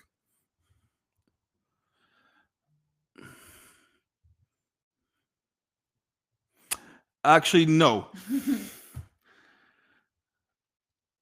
Yes, Filippo, good. Filippo, I will just mark that this is the good answer. Secondary is the third one. It's the cluster set. It is working on a scale, and as I said, the secondary also might be good in terms of stimuli hypertrophy. For example, that's why there are 2 sets of Romanian deadlift for 8 reps. Yeah, you're right. The RP is pretty low due to the fact that cluster sets I prescribe from the from the percentages. I don't give lifter the power to choose the certain weight. But it's like, yeah, I know that RP is higher, but the sets and reps are pretty closer to what we want to achieve.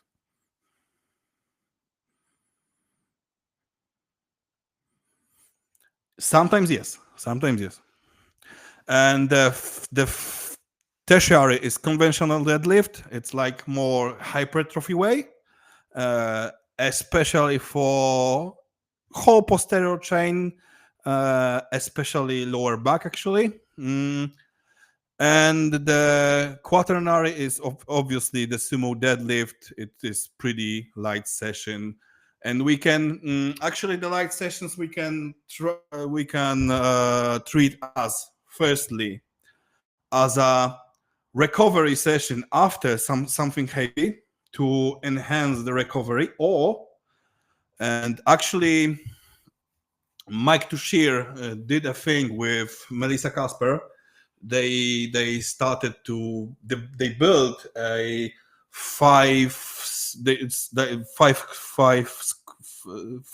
they give her 5 sessions per microcycle of squat, and it ends pretty well. And he took this exact same session. It was like I believe 3 per 3 for RP 4 and 5, and just by putting that in the particular space during the microcycle structure, it was like the recovery session after something heavy, or the readiness session before something heavy. And I really liked it idea, and we incorporated to Agata Actually, it is not showed in that presentation. If you want to, at the end, I can show you how we just simply put the 7th SBD training in her, if her in her microcycle. Okay, yeah. Just remember and just let me jak je przypomnieć? Remind. Yeah. Why is the primary lift only one set? It is a week one. No, it's that much polarized that we just do the only single lift, and it wasn't in terms of giving some stimuli. I wasn't concerning that should be given any stimuli. I just want to make sure that the primary is showing us that everything else in the microcycle is good, is working well. Yes, it is possible. Okay, let's go further. Okay, this is, my friends, the Agata Shitko 6 SBD session. And let's do the same. Things are a little bit more tricky here, so I am kinda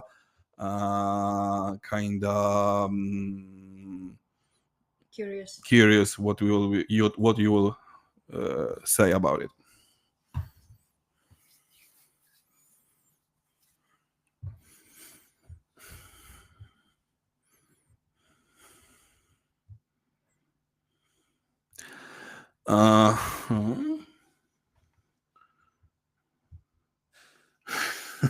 Almost good. Enrique, almost good. I will highlight it. Primary is obvious, the first one. Sixth tari is obvious, good. Fifth tari, obvious, yep. The quaternary, obvious, the SSB. But for me, the secondary was squat beltless due to the fact that I know that we got RP6, but if you look like that, it's kind of it's not the second, the third, and the fourth set are not backups. We are maintaining the whole the weight during the whole session. So in terms of stimulating or fatigue generating, the squat beltless session, the fourth training during in terms of microcycle structure, is the secondary. The tertiary, is the bottom posed squat. Yeah.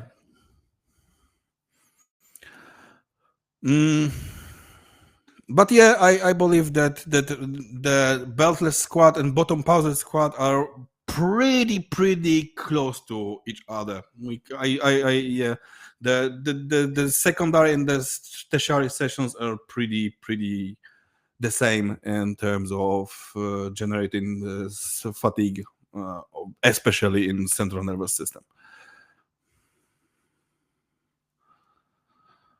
Which week of the block what is? I believe the second one, because we have RP7. We used to start our RP6. Now we are some exploring some things with the RP5 even at the start.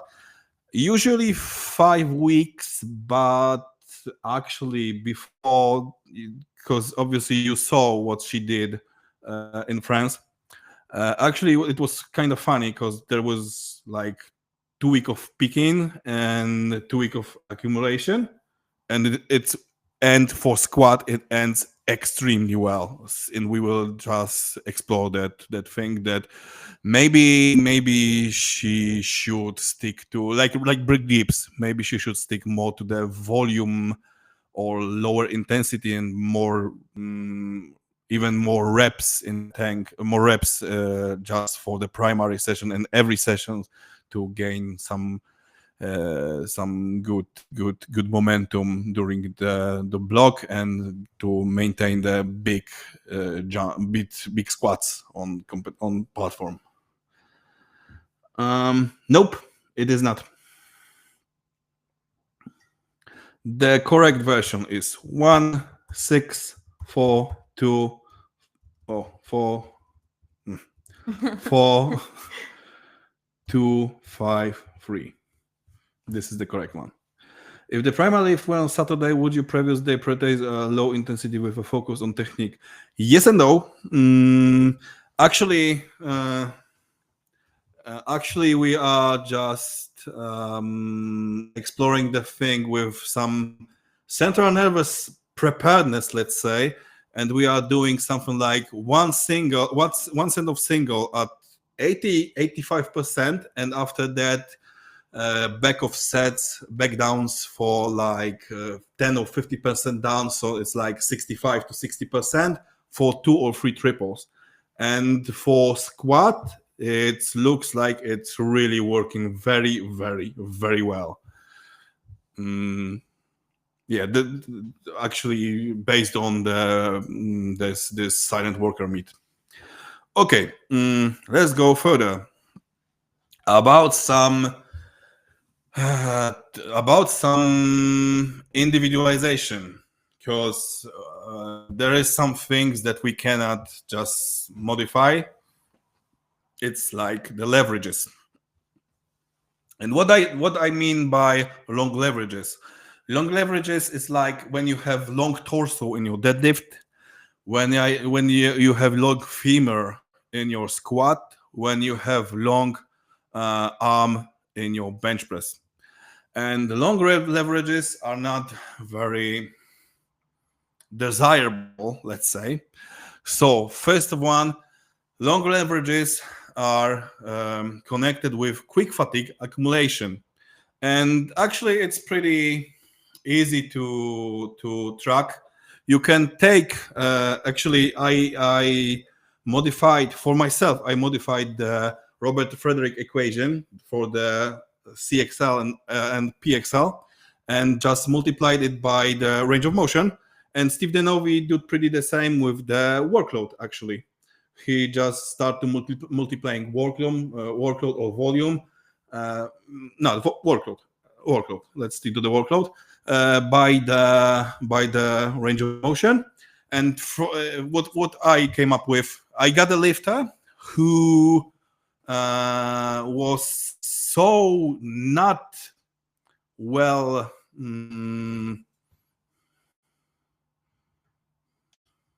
Well, what?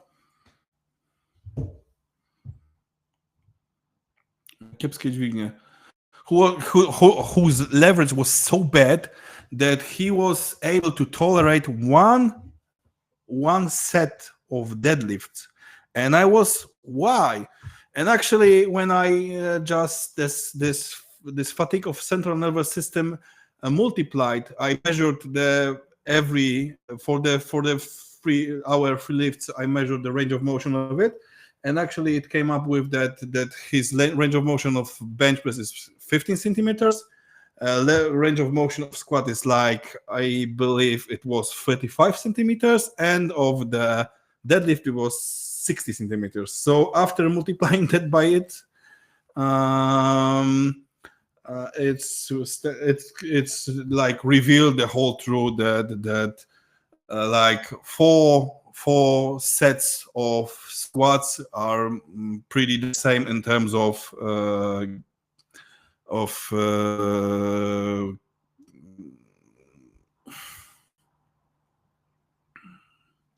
giving the same fatigue as one set of deadlift. Sorry. Did you make your own multiplier? No. I used some of velocity trackers like Vitruve, like Enode, like Stance. I recommend you to maybe I will tell you about it later. Yeah, limited tolerance to heavy lifts, and it's actually it's connected to the first point. Due to the fact that the amount of work that the lifter needs to do is just bigger than in the lift that he is just good, that he got good leverages to it. Just in terms of like doing the competition lifts, I believe that the whole session should be like only primary, and let's say some really low intensity sessions, because it might happen during when I program someone that the like the shari session, for example, might be the competition lift, but for some higher reps, for example. And I believe that for not really gifted in terms of leverages lifters, it would be not good enough. And the monotony, and I think my wife should talk a little bit about it, because monotony should be at lowest. And I would like to tell you about the who is it? Who the monotony is like one. Below one. Yeah. You mean Mateusz? Yeah. I have one lifter who would not be able to progress at all for many number of months. He came to me and we tried to discover some ways to get him some progress. And we found out that when we keep the monotony below one, he starts adding weights to his 1 rep max. Yeah, and it's like was I believe his leverages are like practically for no lift. Yeah, he's not a very gifted power lifter in terms of leverages. And Rick, I because okay, we will talk about it in Q&A, okay, if you don't mind, just to make sure that we will stick to the topic. Like we have 8 slides to go, so let's stick to the thing. More demands on technique, and I think it's pretty straightforward, pretty common. Those from who are not really well built for the lift, you need to work on technique much more than your friends who are well built. Like for example, the two of us we are really well built for squats, and we can just do squats, and it ends pretty well, just in terms of like good programming. But from the technique standpoint or accessory standpoint, we need a lot of work. But a little of work, a little, not a lot. We don't need a lot of work. Mm-hmm. We need a little. But in terms of deadlift, things are a little bit trickier. And yeah, so also Ula got really low monotony on her deadlifts. Even if she got, like, you have 5 sessions right now, right? 5 sessions. Yeah, but one of the sessions, I believe, is like 2 sessions for 2 sets for 15 reps. 3 sets of 15 reps, but very low weight. Yeah, and very important thing, when you're progressing from week to week, from microcycle to microcycle, I believe that we should stop at RP 8.5 at most, due to the fact that I got this, even it's happened to you, it happened to Sabina in terms of deadlift. It's like the first, especially when you are seeking for like strong double or even triple. Whoa, triple is really high. The first rep of the, let's say you aimed for the double at RP 9, the first rep will look even like RP 7.5, and the second one ends with fail, due to the fact of that much of fatigue that particular lifter is being exposed to. Yeah, thank you. So I started to, especially for lifters that are not gifted, and if you have something who is suffers for ADHD.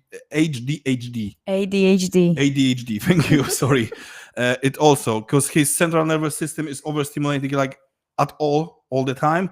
So giving him everything above RP 8.5 is like torturing him. To be honest, it's counterproductive. Yeah, and conservative jumps in RP from week to week. Actually, I believe that from tertiary day and the lowest, if you are progressing by RP, I think you should progress at RP at half point. So let's say that primary day you are progressing for 1 point of RP from each week to week. Secondary same, and especially for something who got bad leverages, the tertiary day should be progressed like RP half or not, or even not that much, or even you should stay on the same RP because from the whole microcycle perspective, if you are overloading the primary secondary session, the lower sessions and the tertiary session, let's say you have 4 sessions and you are progressing the 2 sessions, so the overload is kind of you achieve overload on the primary secondary. So actually in terms of microcycle you also get a new good stimuli for each session. And actually the last one, the partial movement, might be useful for raw powerlifting. I'm strongly against about the block pulls, about pin squats, about bolt presses, because I strongly believe that the hardest part of the lift is the bottom part. So when you got your bench on your chest doing the bench press, when you are in the bottom of the squat in the hole, when you need to just start at the deadlift, this is the most important positions of your deadlift, of your lift. Sorry, but sometimes you want to add some volume, and you simply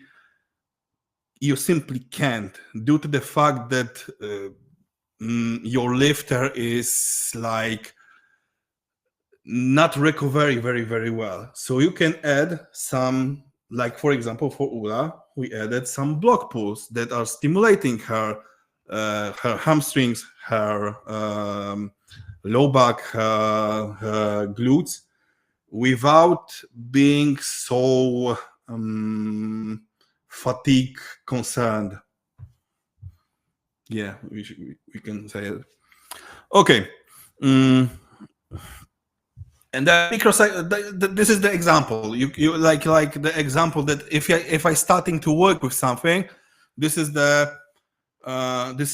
my base, and based on the what my lifter want to, based on opinion of my lifter or the lifter that I started to work with, we are of course manipulating with them, but this is like the base.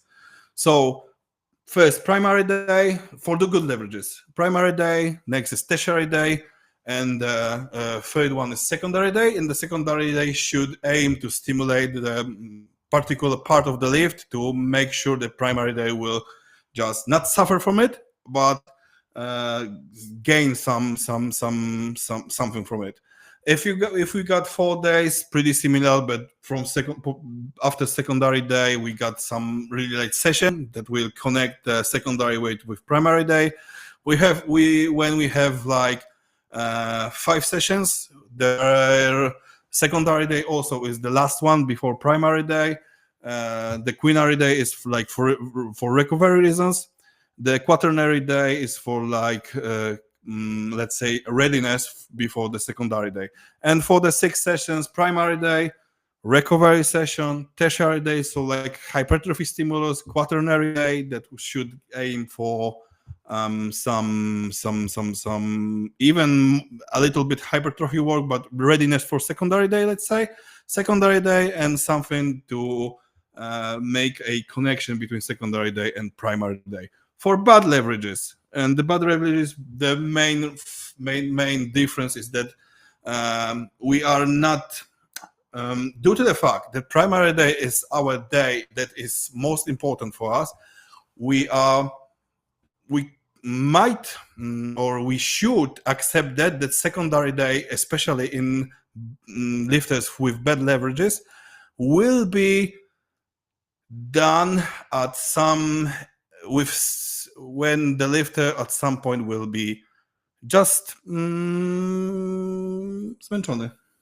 Fatigued. Chciałem po prostu już innego słowa użyć. Okay, will be fatigued. And secondary day might still be chasing the quinary days are in other it's fifth hour days, let's say. The quinary days this is the proper name of the fifth hour. Ooh, someone learned something new. Yep. And so secondary day is still aimed for some skill work. Tertiary day, in terms of the bad leverages in free rate of exposures, is like hypertrophy. Sorry, not hypertrophy. Like recovery work. For 4 days after the primary, we have the lowest day to make some recover between the secondary session. And tertiary is also the low day to make sure that we are recovered and ready to next primary day. And in terms of fifth, as we similar to good leverages, quinary is for recovery. Now secondary, quaternary is for recover from secondary, and tertiary give us the readiness for next primary. And for the last one, 6 sessions, primary, scenary, this is the lowest one, secondary, recovery, tertiary, and tertiary might be a little bit heavier, let's say, even richer in volume in terms of hypertrophy or in structural adaptations, and quaternary is the connection to the next primary, readiness and recovery.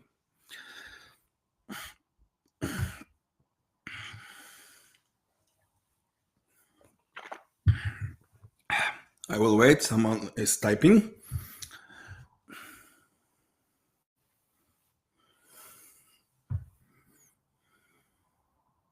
Yes, of course. This is like my base to start something to do. Start working with athlete, and even we can even when we are not done with the first blog, during the first blog, I can even do some changes due to the my observations, or even an athlete, some observations, some feedback. Issues, some feedback.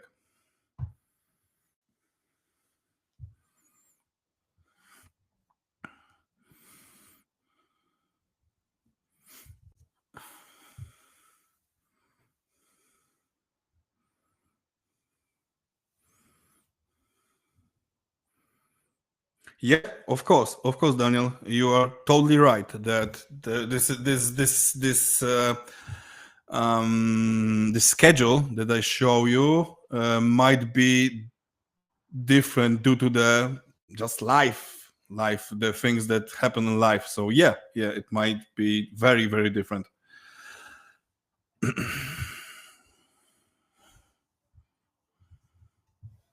Okay. Interference between lifts. Sorry, if we were to do the primary at the end. Yeah, totally. Actually, let's move back. Actually, it's easier to plan the whole microcycle when you put the primary day at the end, because after that you got the whole information what would be and what might interfere and what you have to consider about your primary day. During that setup, it's not so well visible, let's say. I just started to do it with I stick to it because I do it like for forever, let's say. But I know that it has some limitations, and your input is your insight is really good. That actually the primary day, even if it's on the Monday, it's like it's only the week. The whole microcycle structure might be built that primary day is at the very end, and it's really good because it's like It fits the game day concept. yeah, exactly, and the primary day is the last one, so you like get the information, really straightforward information what might be Leading up. leading up to the primary day.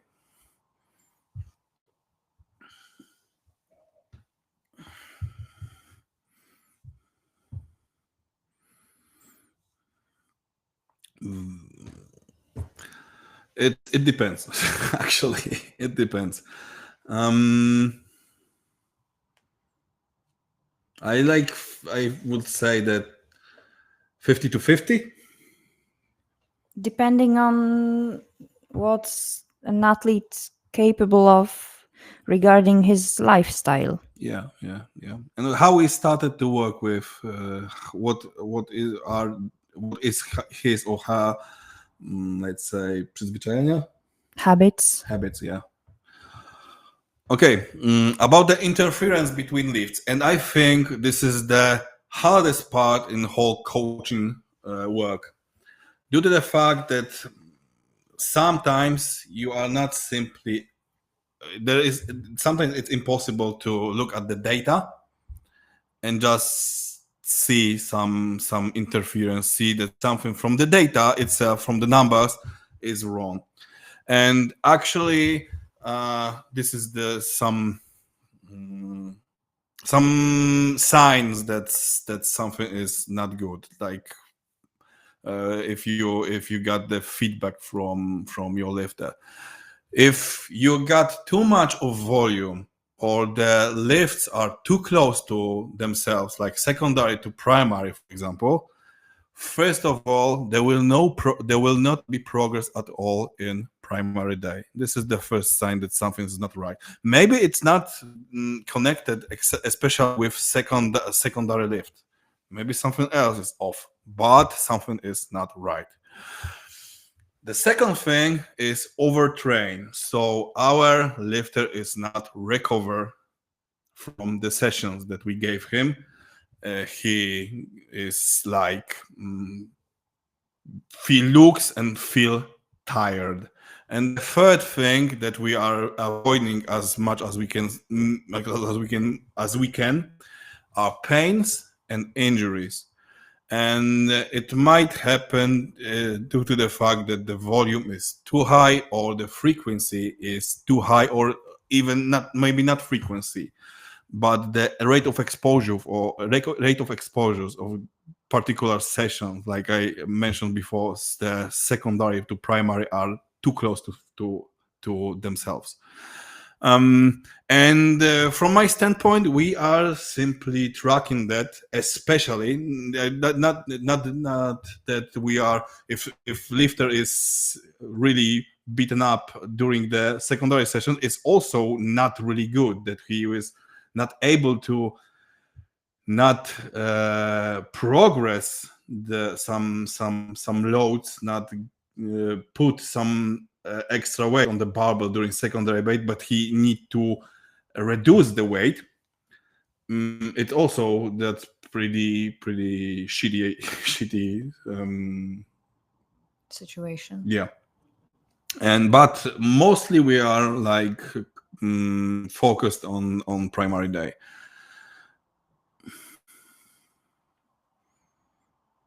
The structure is for all exercises. No. It's depend highly on the lifter, and especially if you have something who is good in deadlifts, there is high chance that he'll suck at squats. So you might just change a little bit, things a little bit, do it.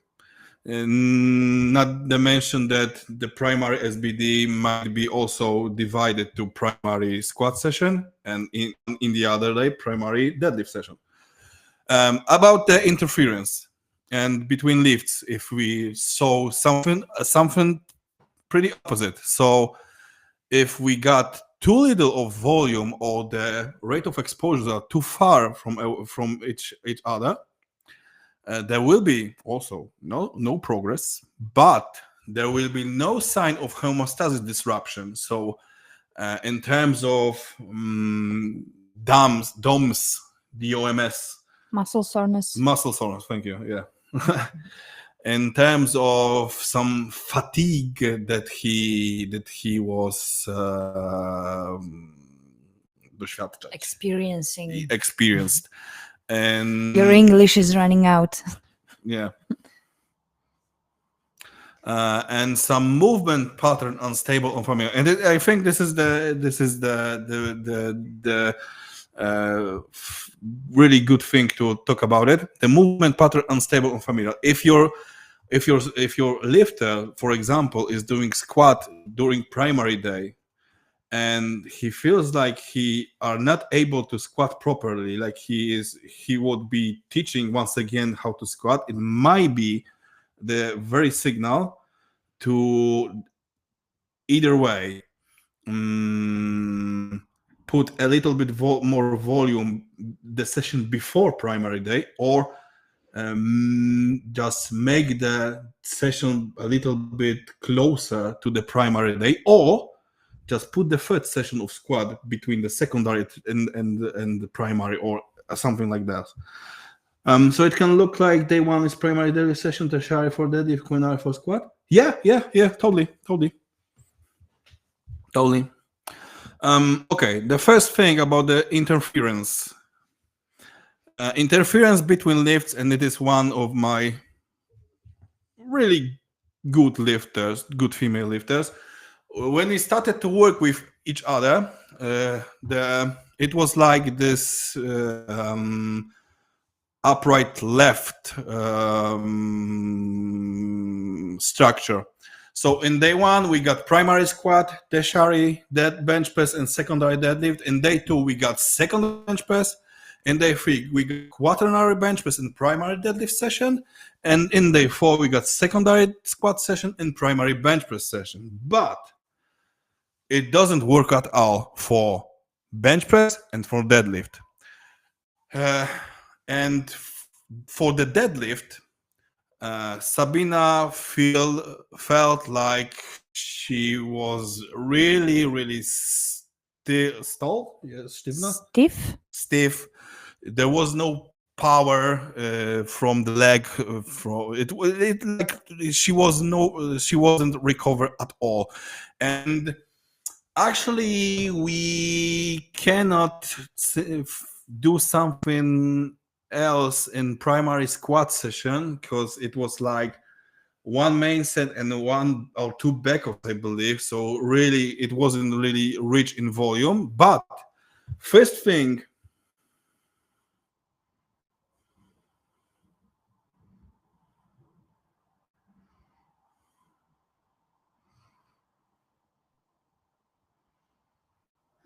She has the weekends off, right?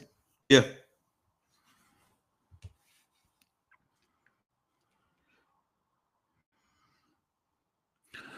Okay, about the interference between this that we are talking now, right? Okay. First, I was just finish what I was talking about. So, the primary day of the squat, I believe, wasn't the problem for the primary deadlift session. I think that the first thing was the secondary deadlift session, and the secondary deadlift at first was pretty normal, let's say, deadlift session. That was also progressed by the half LP from week to week, and it was sumo to the knees for the triple at certain LPE with 3 sets of 4s of back downs. It was like I believe 10% down, and it was too much. So we changed it to more. We stick to more like it was, as you can see, it was heavier, but more skill practice. And in terms that we do the cluster sets, it wasn't so fatiguing like the normal sets that done before. And to make sure that there will be some hypertrophy stimulus, we also add some 2 sets of high reps Romanian deadlifts, and that change ends up pretty well. But it wasn't all, because I strongly believe that Sabina needs a extra really light workout during the course. Actually, day 1 it's Monday, day 2 it's Tuesday, day 3 it was Thursday, and day 4 it was Friday. Sabina wanted and still wants to have the whole weekend like free from the gym, from the training, from everything what is connected to the barbell, due to the fact that she is an owner and the coach of the gym. Yeah. So she wants to just have free time out of the gym. And day 3, that was Wednesday, we added I believe it was 2 sets of 4 at 55% of the normal low bar squat. And that's, I think, because basically the structures that are used in squat and deadlift are pretty the same. Of course, jak jest oprócz? Beside the hamstrings. And I believe that also it speed up things with recovery. So the primary deadlift session was really good. But after that, as you can see, we also search for some good primary bench press session. But after that SBD session, even if the whole SBD session in the day 1 wasn't the primary, it was so hard for her. It was so fatiguing her. The primary bench press session was pretty shitty. So we just like think about it, that okay, maybe we will not find the right place for it. Maybe it should be like more, the day 1 should be more like primary session, and it should work. And it is actually, because this is the actual scheme, it is pretty good for her. So as you can see, the thing is that we changed the structure of whole blog, pretty much. And what I believe was the big change, especially for maintaining the primary deadlift session, was added the tertiary squat session. Actually, let's stay a little bit here. In terms of that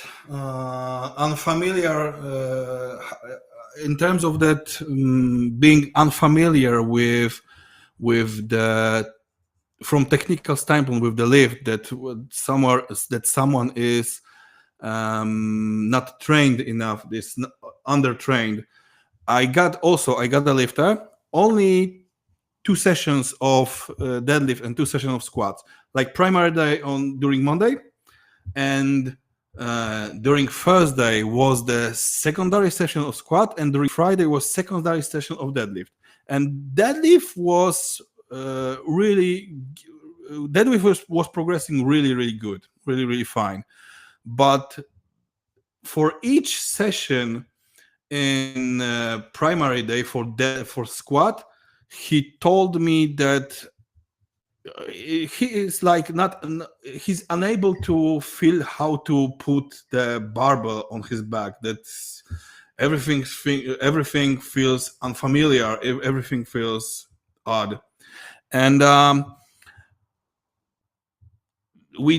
didn't want to make some changes in added because during the weekend he was studying, so there was no place for extra session, and I wasn't really. I do not like the idea to add to his secondary squat session more volume.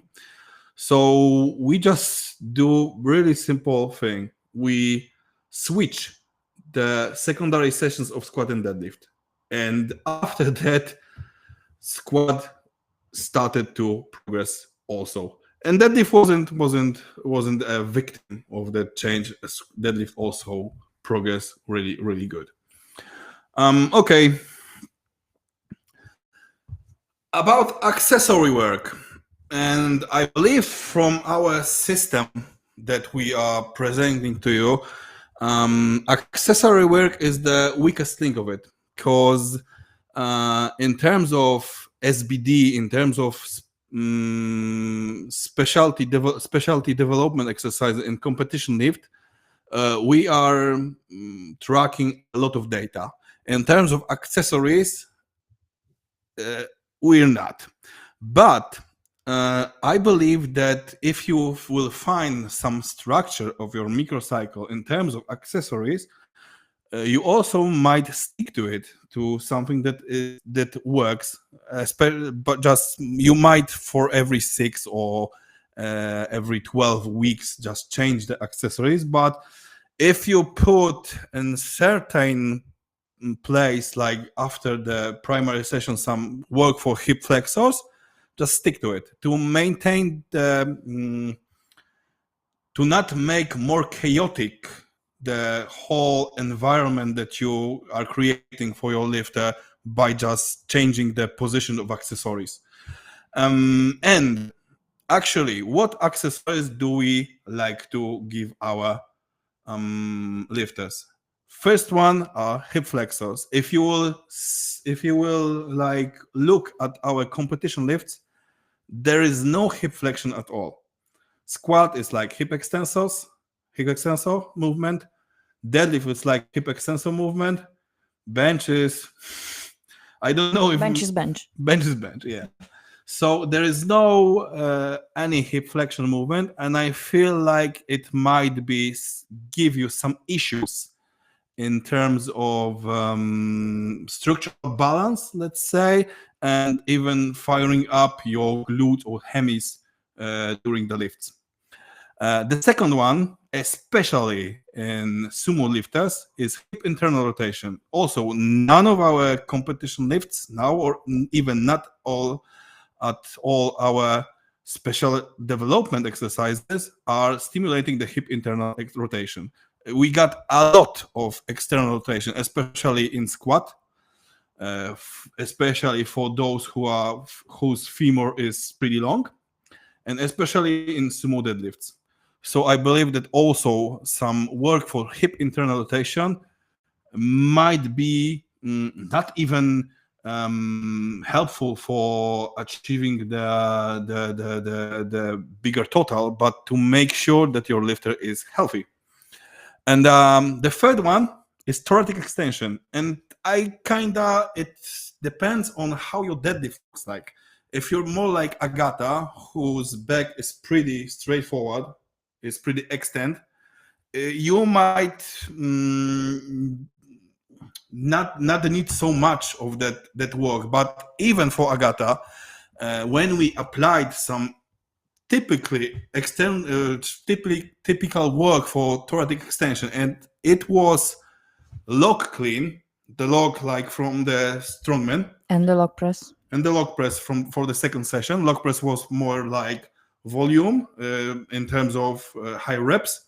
The clean was like more intense, yeah. Her bench was flight to this 160. And I believe the thoracic extension also pretty much covers the scapula position. Yeah, scapula posterior tilt that you are stimulating, that you need for, like, especially for the bench press, what's stimulating your serratus anterior, your whole upper back, let's say, especially the serratus anterior, the Jesus, how to say it? The not rhomboids. Delt? No. No delts. Mm.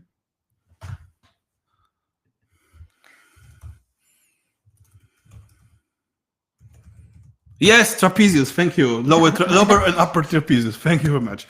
And after that, if you get the scapula stabilized, also your external rotations, your rear delts will be also pretty, let's say, ready for the lift. And I think that Mike Tushir, I'm a big fan, as you I think you know.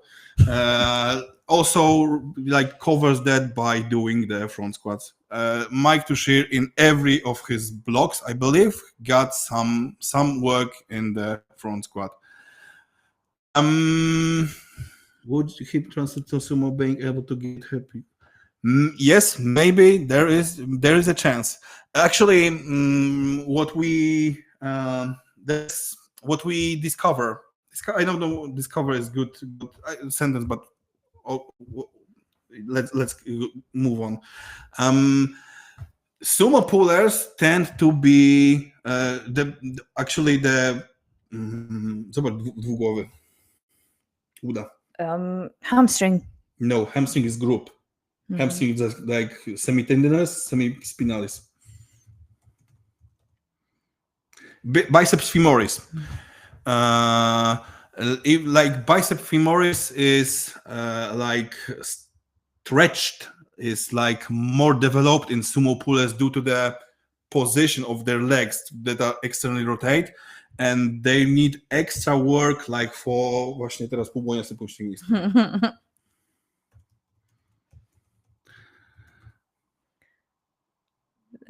Like semi-membranous and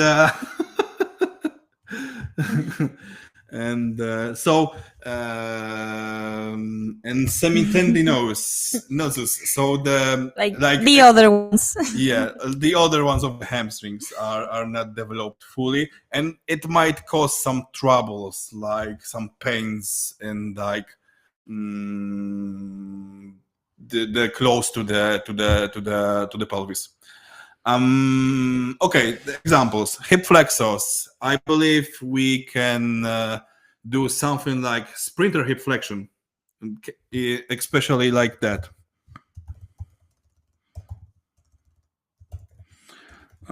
Flexion.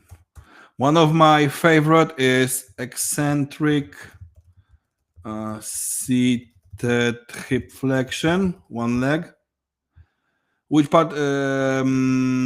Actually, not the distal one. The close to the pelvis. That part of the might be achy. Achy, yeah.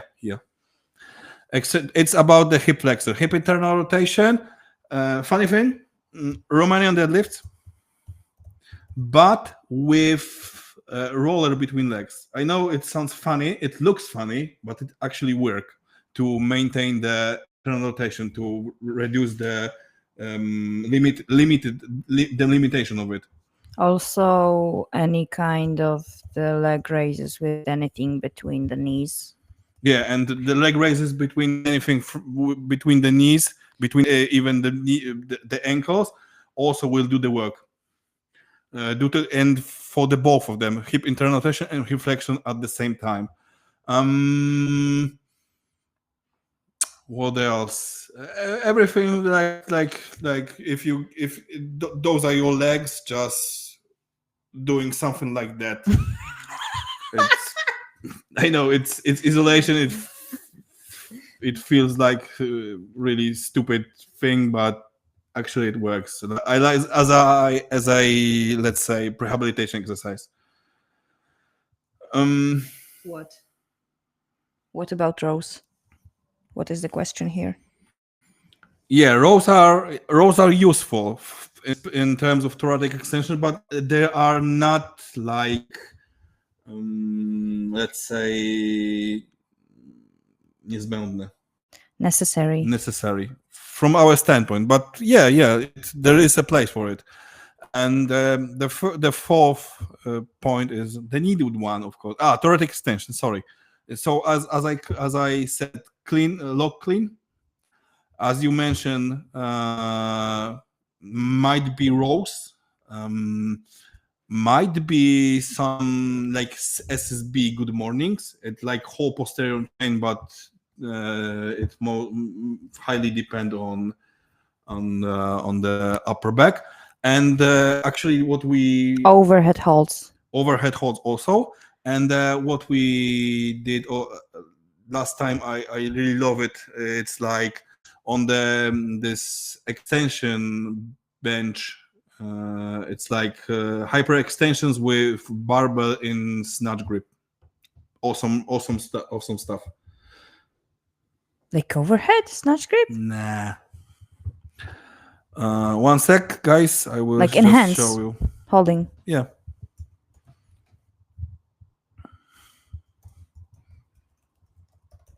Can you show? No, nie mam sztangi tutaj, tak nie pokażę. Okay. Oh, the link. Yeah. Something like that. And of course, needed one. And it's highly individualized and individualized. Sorry. Depends on pains or problems or the history of sports that our athlete tend to do. Leverages as well. Leverages, of course. If you have someone with a long femur, you need a quad work. Yeah. Like something that he need. But those three are our like fundamental to just make sure they have some place in the plan. Hip flexor also we can actually connect it with the lower abdominals, especially internal obliques and oh Jesus, I forgot. To prosty brzucha? Nie prosty, poprzeczny. Transverse, yeah. Transverse abdominis. Actually, Filippo, not every squat will be stimulated enough the quads, because actually it's really dependable of the your leverages and how much you are leaning forward. Yeah, leaning forward or just putting your hips back. So highly dependable. Okay, guys. So some practical applications. I would like to say that actually we are, from what I believe, we are not doing something really, really rare, really new. We just put some pretty common theories, pretty common examples together, like this high frequency thing, like polarization thing, which also might be called as a daily undulating periodization, like game day, that is also well known, especially in like US coaches. And we put it all together. We just put some numbers, some data that we can track if everything like is going well. And it simply did it. That's it. So actually, what I think from our standpoint, what you should track. The first thing is average relative intensity, and it's pretty easy to just calculate. And as I said before, the good frame for it is like from 63% to 68%, or if you have a good leverage to 73%. But it's highly individualized thing also for the lifter. For bench press, it's kind of higher, from 65 to 75 even. And the differences between block to block in my belief, are like at most should be different in 2%, like in average. In jaki jest wzrost? Increase. In increase. Thank you. Russians, or the guys from former Soviet Unions, said it would be at most 5%, but from my standpoint, it's way too big, way too high. Impulse is pretty easy to also track, and I believe impulse and the number of lifts should be like Mr. Gabbett said in his lectures, in his studies. It should be increasing like 10% when you're like on average of your block. If you're in the PR's tier, let's say in PR's territory, I believe the increase should be, if should be the 5% at most. And the harder parts, and what are our bread and butter, are SAXL and so the central exertion load and total stress. And if you want to, I will send you instruction how to put it in your spreadsheets. If you're using the Google spreadsheet, it's pretty easy to implement them to make sure that you can just calculate it. And if you're tracking the RSAXL and TS, also the monotony is really good thing to track, especially from the RSAXL. If you are not willing to use those exertion load metrics, you also might use the training impulse, which is pretty easy to use. Yeah. And monitoring the impact of changes you implemented from week to week, that the block is working well. First thing, and I think all you know it, is estimated 1 rep max, which is it's really popularized by Mike Tushir, obviously, and it's like a little bit changed the Apply formula. Just is there is added the rear in it. Also, what is pretty easy to do is like you search for the similar situation in terms of load or RPE rep sets. For example, you got like now you prescribe your lifter in particular week, the primary day, like triple for RPE 8. So he hits some number, and you can just search for that particular situation, for the situation when he hit it before in past the triple for RPE 8, and just Compare.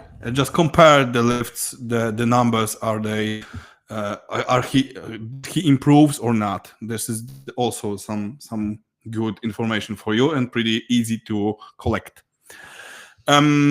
Actually, if you are willing to do those load, those really light sessions, like quaternary, like scenario, etc., there also is kind of big information in it. Like if you know that if you prescribe like 60% of one rep max for 3 triples for your lifter, and he used to rates it like a RP2,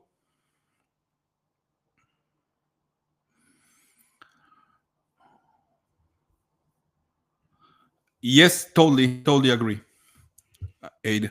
And if for some reason he actually the situation is pretty the same, so you prescribe something about 60% for 3 triples, and suddenly your lifter is rates it like a 4 or 5 RPE, so like 3 or 2 points higher, you actually might be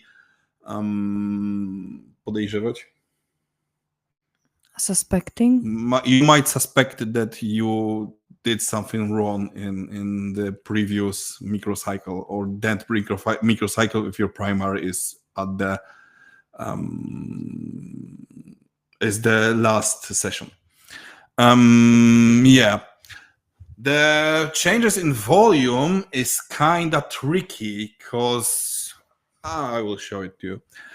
We also, and you will find information about these changes about volume autoregulation, because we what? Okay, we got it. So let's say that our main set is oh shit, 180 for 3 reps, and it was like RP8. So after that, we are doing some backoffs. And let's say that we prescribed like 10% back down. The 10% will be the weight will be lighter. So for hour it will be like 162 and a half for triples, and auto regulation of volume is like I prescribe. Especially I still doing it with Agata. It's like I want her to hit so many sessions. It's like X to hit RP7. So, for example, it would be like look like that. The first set it will be like first set RP4, let's say. The second would be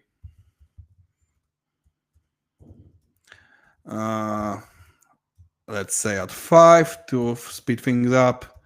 The third one will be it's the third session at B6, and the fourth one will be 7. So Agata did 4 reps. To the left, oh my god, I don't know how. Sure. Let me just make it slower. Can you see it now? Sure, I don't know why. It's okay. Okay. So Agata did for her auto regulation of volume 4 sets. And if something is not right, and we will prescribe, this is called fatigue percentage, and you can find it in one of the best book about strength training I ever read.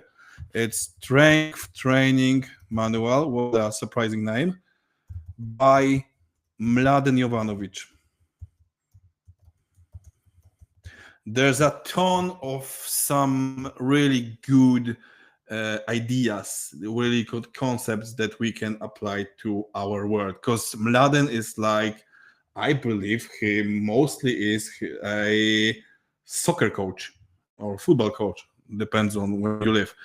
And actually, when we getting back to our presentation, if Agata, for some reason, if the fatigue percentage would be like 10%, and Agata will change it, actually she will hit not 4 reps, but like not 4 sets, but 2 sets.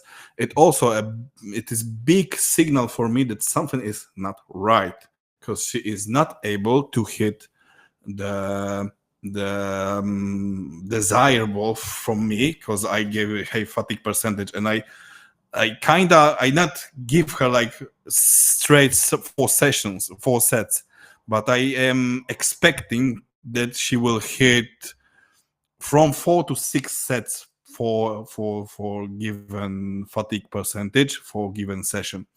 And if not we got some issue within the block.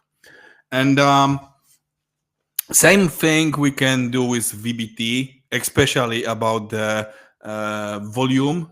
I think you know when the fatigue increases, the velocity between the first rep and the last rep in the set might be just bigger. So if we like hit something like 20% of above of this RP of this velocity decrease, we also are ending with our volume sets.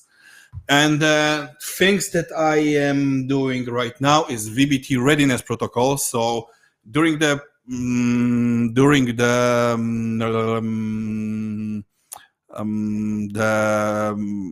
warm up, sorry, during the warm up for the in primary days for each of the competition lifts, I am measuring for my lifters the velocity of each of the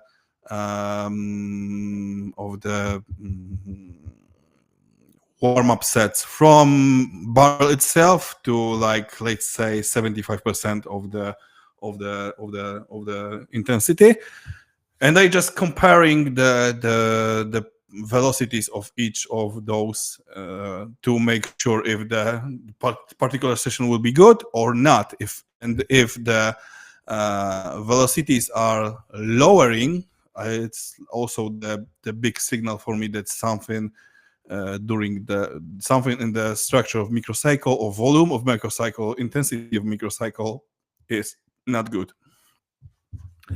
And about the detailed analysis, and we didn't talk about much because don't want to overwhelm you, but I think I need to just put a word about it. I am big fan of acute to chronic ratios, about the ratio of the central nervous system fatigue to total fatigue, and of the really simple thing like scatter plots. So this is looks like the R6, the chart. No, it's graph. The graph above the above one is like the blue columns is the fatigue, central nervous fatigue generation, but by each session. The red line is the acute RCXL, and the the yellow line is chronic RCXL level. And the green dots are estimated one rep max of the particular, in this case, squat. And what does it tell us about? To be really quick, the chronic RCXL gives us then an information about the fitness level of our lifter. It's like the basic level that our lifter is tolerate and progressing at the most of his fitness level of the particular data that we are measuring. In this case, it's like his normal level of the central nervous stress. And the acute is something that we gave him during the particular let's say microcycle, but it might not be microcycle, because it's like done mostly by pretty simple thing that is rolling averages. And we are tracking what are the changes in the acute, that is what is stimulating him now compared to what he used to be stimulating. And this is give us the information if I like putting on this particular session too much on him or too light to him. And I might be I might just do things a little bit better in terms of it. And if you want to just explore that thing, I just really also would really zachęcać. Courage. Thank you. I encourage you to just to go to the when you easily can find the rolling averages thing and acute chronic workload ratio. And this page is also run by Mladen Jovanovic. The second thing is that acute, so it's like also rolling averages that is going through the whole block of this ratio of RCXL, this is central nervous system, and total stress, that is total stress. And actually, I find it really useful. I implemented that after I saw that Mike Tushir was doing a review of his blog, and he just like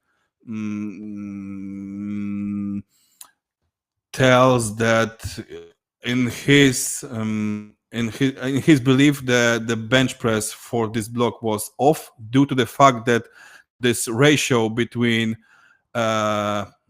especially RCXL to the total stress that he implemented to himself was not good. There was too much centralness fatigue due to the total stress, and I started to just let's say tracking it down. And I just comparing it to proximity 1 rep max. Proximity 1 rep max is like Apply formula divided by 1 rep max, and it's like showing you the momentum of the whole block, how lifter is gaining momentum. So yeah, the easiest way, it's a scatter plots, and the data you can see here is like volume from the all 2 years that I work with Agata, volume from every microcycle that we did, and I believe it's like 90 microcycles for now, and like compared to estimated 1 rep max that was connected or was connected to that microcycle. So as you can see, if the volume prescribed as a number of lifts is higher, then estimated 1 rep max of Agata is higher. It's pretty straightforward. And actually, if you got a lot of data, I got like a lot of data of Agata, because we not only Agata, but Agata is like let's say most valuable, so most analyzed. Yes, exactly. So I did and many ideas, and I get many ideas to track her and to manipulate data of her. And the last one about the whole concept of that I told you many minutes ago, about the whole concept of the acute to chronic and and the monotony in strain in terms of its basic nature, let's say, its basic przeznaczenie. Destination, let's say. Okay? No? Okay, no, sorry. Purpose, sorry. So as you can see here, we can see that acute to chronic there was something was off, and after that about this first graph that we see with the acute to chronic A to C, after some period of time when Agata wasn't able to hit even the high stimuli of central nervous system and some workload, I started to give her a lot of it.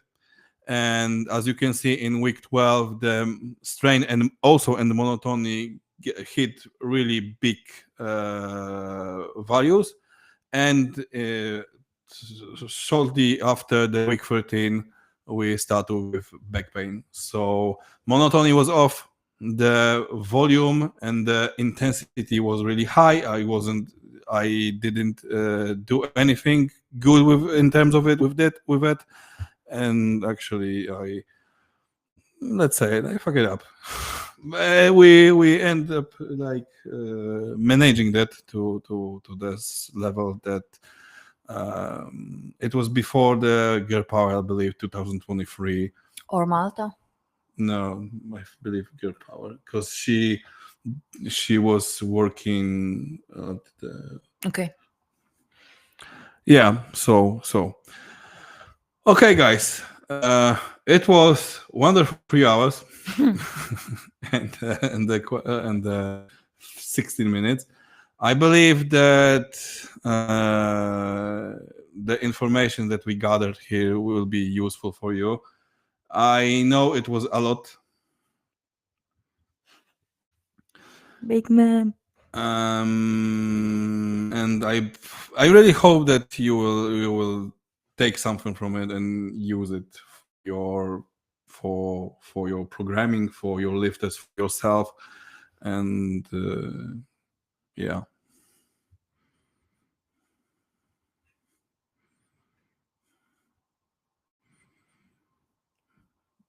Thank you, thank you, thank you. Really, really, really enjoyable after 3 hours of that kind of thing. If you got any questions, go ahead. Like I think we will do like some Q&A for 15-20 minutes. I think we will be able to yeah to do it.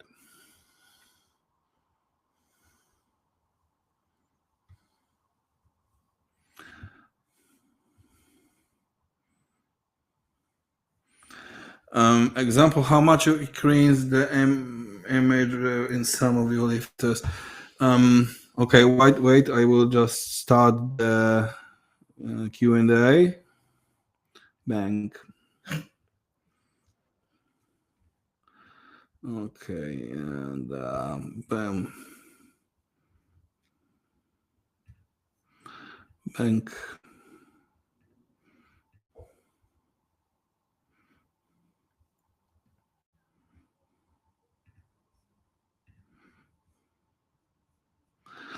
Okay, I think I get it. Okay, first one. When going to the order of the training days for well leveraged and for not well leveraged lifters from 3 days to 6 days, where would you place the rest days more before the primary, after the primary, or in between secondary or tertiary? I think that I will do like if we had 3 days after the primary for sure. And I believe for well leveraged one, it would be 1 day. For not so well leveraged, I would do like primary, 2 days of rest, secondary, 1 day of rest, tertiary, 1 day of rest.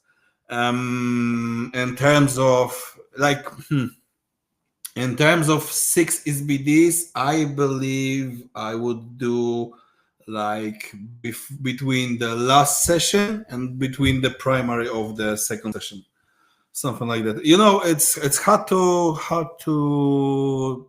because you have the like external factors like okay, what we can how well, some of the lifters are working, some of the lifters are also students, and they like study during the week, the weekend, sorry. And like for really good like dedicated, let's say, lifter like Agata, like Justina, it tends to just be like that before, between the last session and the primary session, I using the recovery session. Can you give an example how you increase the MRV in some of your lifters with high frequency? Sure thing. Just where is my phone? Because the greatest change, of course, is Agatha.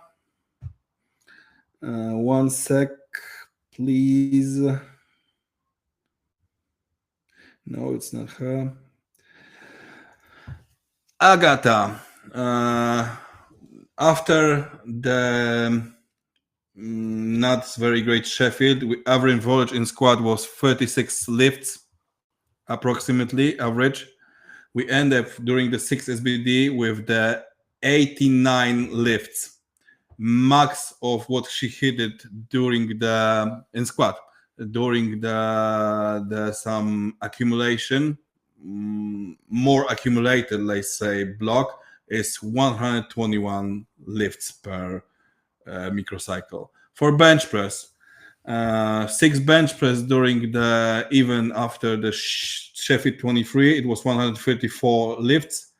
Now we are giving her approximately 141. Max in accumulation was 183. And deadlift, nearly 60 lifts in when we started to work together. Now it's 71. Max in accumulation was 116.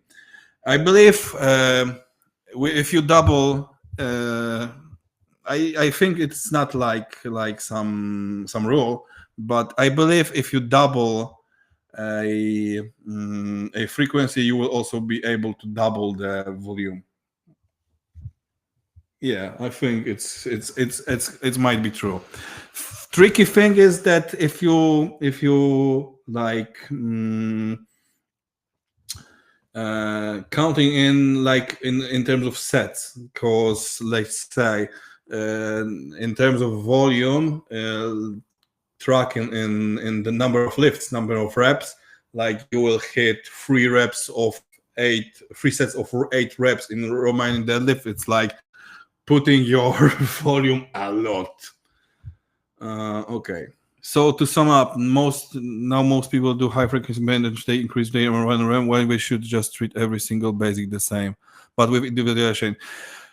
Yeah, kinda like bench press is more, it's easier, I believe, to treat it in high frequency terms due to the fact that bench press is more intensity odporny.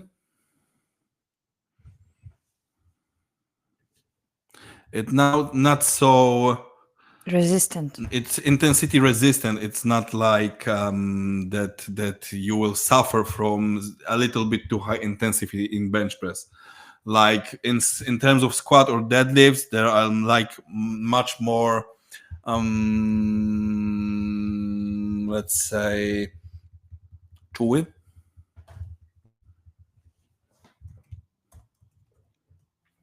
Sensitive, of course, sensitive. So yeah, individualization is I think during the in terms of programming high frequency in squat or bench and deadlift, sorry, is like more important. Do you think it is important to start gradually before moving? Yes, I believe yes. Like for this example that I gave you with Paulina, I was a little bit concerned that it will be too much. Like, especially from standpoint when you have something with bigger weight, with bigger body weight, or especially more, especially older or even male, especially male on steroids, enhanced male. You should do it like a little bit more Gradually. yeah, gradually than with the with those with that input, let's say.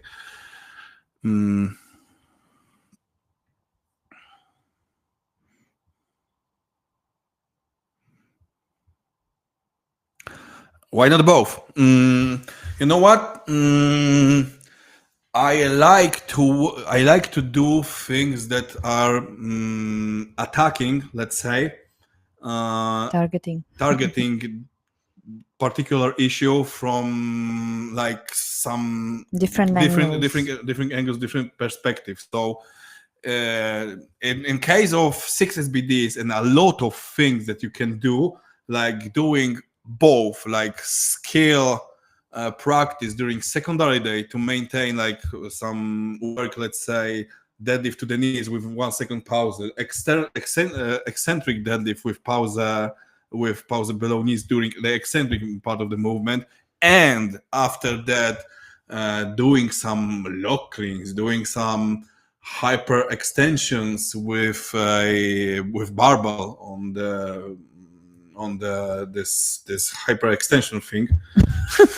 I think in terms of like 6 SBDs and the whole workout, it's not very big change to the whole structure of block. It's not make sure, it's not like putting a lot of chaotic way. Um,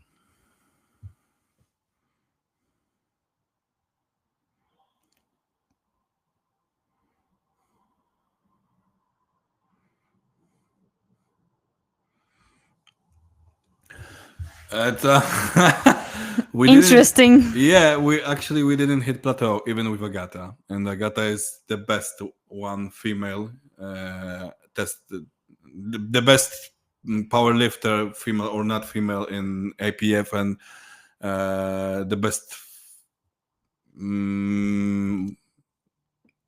She's the best. Let's stick with it. Show me one person in the world who trains 7 times a week and hit plateau, and we will discuss this. I believe that it might happen, but I would, if not increasing frequency, I will like search for some increasing in recovery in capacity. Yeah, I didn't told you about the capacity thing because I strongly believe in this is the one of the major things that Agata is doing. Like she is getting 10,000 steps each day. She is doing 10,000 steps or even 12,000 steps each daily, and I believe that from the health of her hips and the capacity of whole work that she might to tolerate, she is able to tolerate, it's really really important. And after that, because we are just still in this powerlifting bubble that the cardiovascular thing are bad for us, that it will be hit your progress. It's entirely not true, and even you are the example that when Even you me, thank you. that the after you starting to do some low intensity cardio, your squat went up. Yep. Yeah, so maybe that way. It's like there is a lot of things that we can do apart even in of the powerlifting world. And funny thing is, we have some professor that he used to be really good powerlifting during the 90s, and he is studying a lot of BFR, of occlusion, and he ended up with some pretty interesting things that like when you will max out someone's, let's say, squat, so he hit 1 rep for 10 RPE, and you will just put a occlusion and a BFR on his legs. He will just sit it in for like 5 minutes, and he will rest for 5 minutes after those occlusion thing, after sitting in it. He will be able to hit something a little bit more than he hit it before. So there is really, really massive ideas that we can do. Even I believe that Agata will do somewhere in time in the future, like 8 or 9 SBDs. Like there will be preparedness session between the main SBD session and primary and secondary lift, just to make sure that her body and her central nervous system is ready to work. But I actually to the point, actually no one from our lifters and the high frequency we got like now I believe 15 maybe even 20 high frequency lift, and no one hit plateau till now. Like And when they do, you can tweak so many things in the program. You don't need to Yeah. add more trainings Yeah. necessary. Do you count Romanian deadlift? Yes. Yes.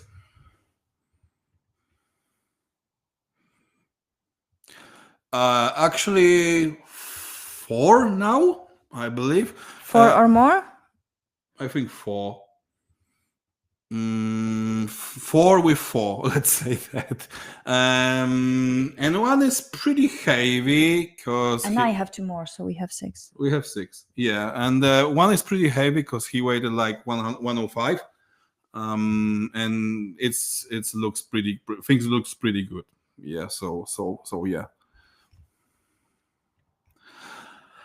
How do you taper intermediate? And I really like the Marcellus Williams idea that the primary day, the competition day is like our last day of the block. So during the tapering week, let's say, I just make sure that the polarization is bigger to make sure that my lifter during the primary day, which will be also game day now and competition day, will be recovered enough from the fatigue that he accumulated during the block. But I don't, I just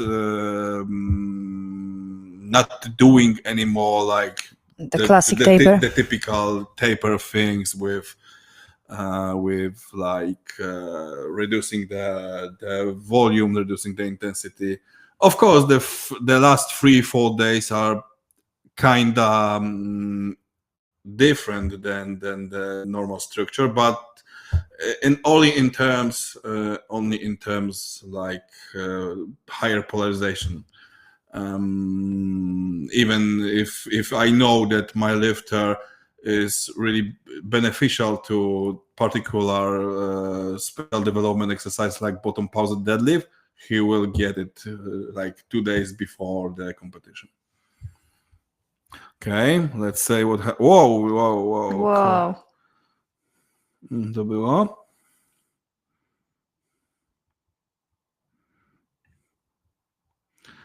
Why I then can't? Okay, I can.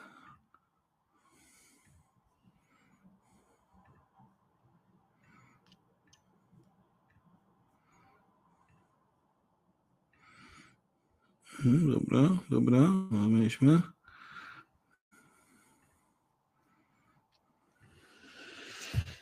Have you also thought about, or even okay? I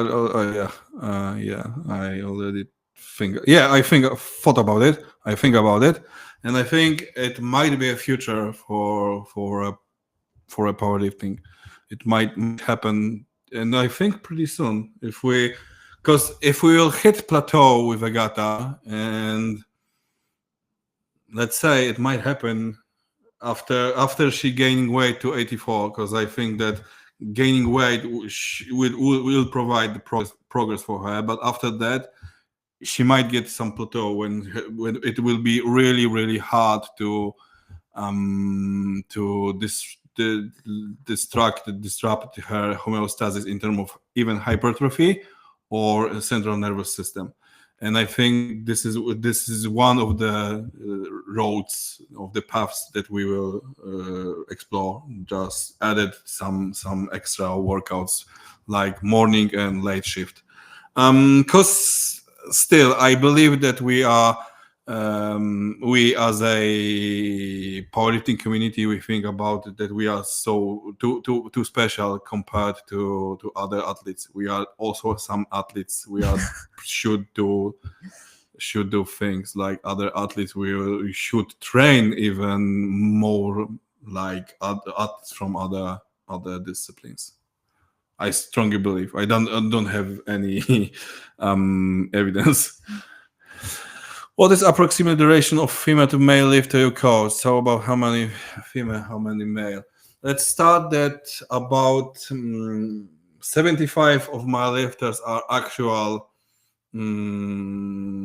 lifters themselves, not global population who want to be a little bit more healthy, who want to just started to doing powerlifting thing, but they are so Have many issues. So let's say 75% of my lifters would gave us like 60 lifters, I believe, Mhm. who are actually powerlifters who are compete. And if in terms of competing itself, I believe that 60% are women, 60 or even a little bit more. So 60 to 40.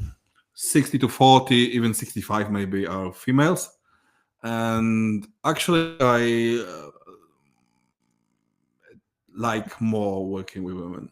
And I think that due to the fact that they are more straightforward, there are not any cocky movement. Not too many general statements.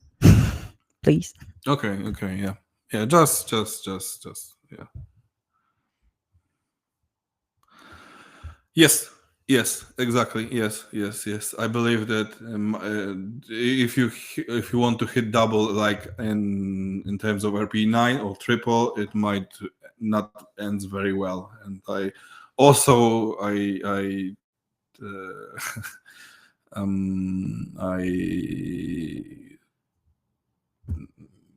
sprawdzić Check.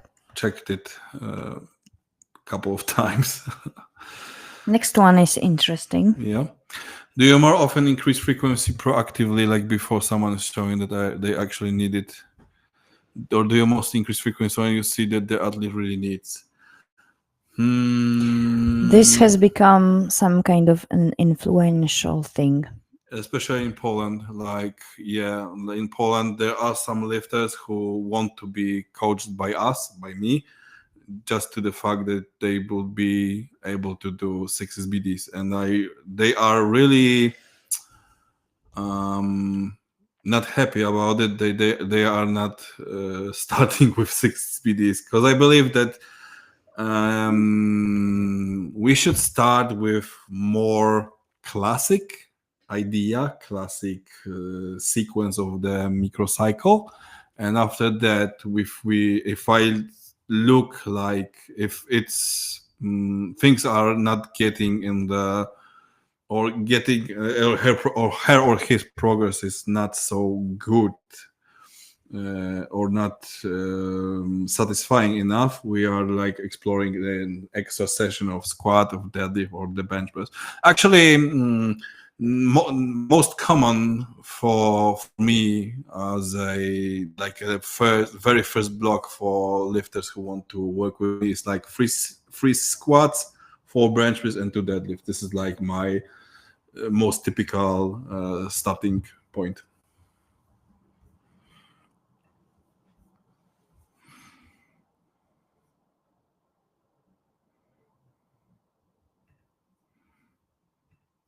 Okay, 8. Wait 1 second. Uh, how do you determine when it's time to determine frequency? Mm,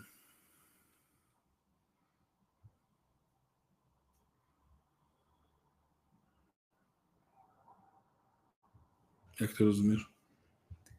W sensie, kiedy trzeba zwiększyć częstotliwość na ławie, kiedy wiesz, kiedy trzeba.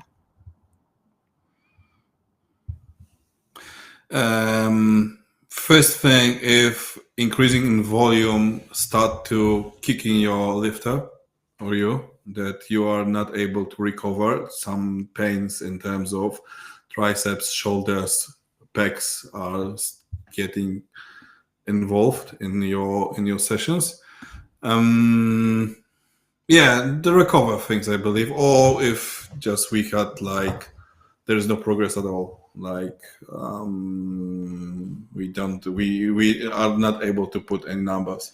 Whenever the lifter feels like they are not technically efficient, this is also a situation when we would add some more frequency. Yeah, totally.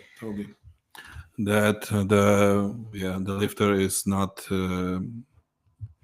his lifts are not solid in technique terms because we can add easily. We can add the another session with really light lifts and see how it goes.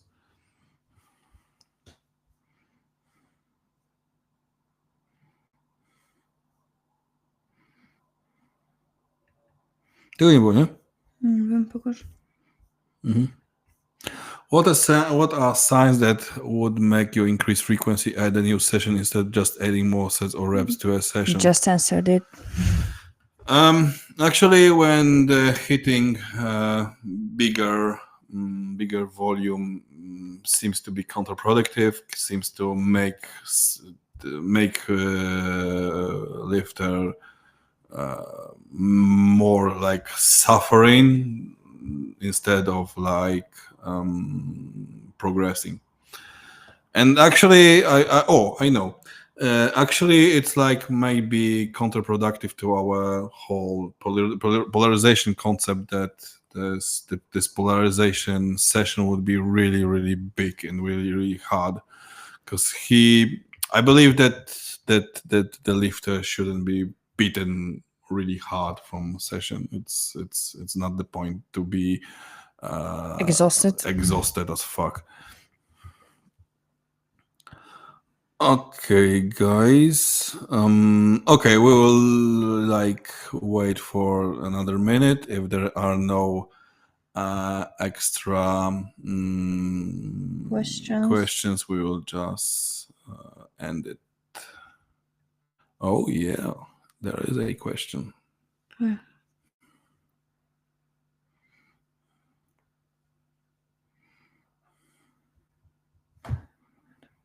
Jeszcze nie ma. Nie wiem.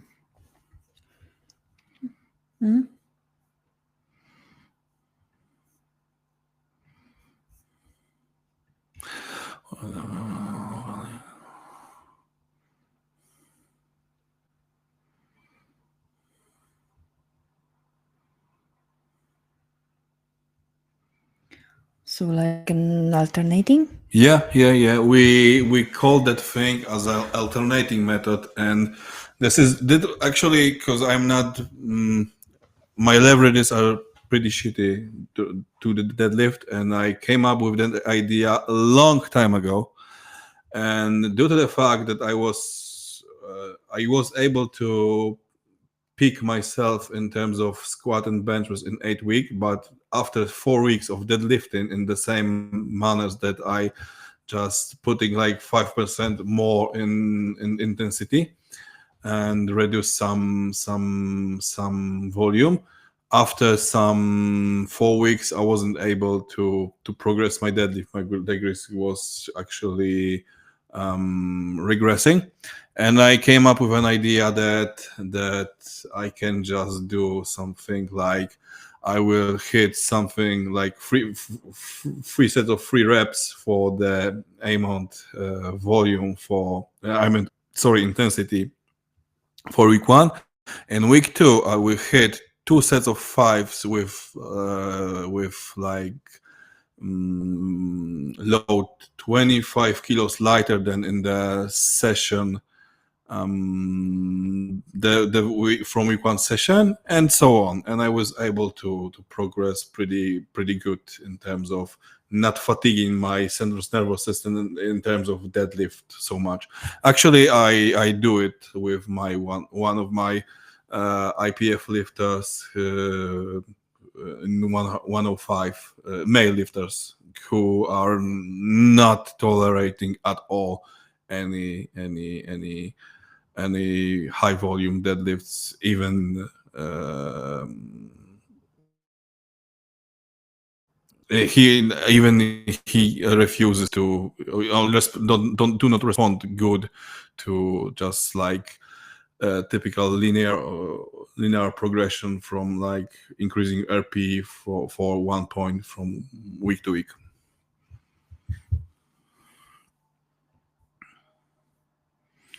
Of course, yes. I will show you my Instagram once again from the presentation.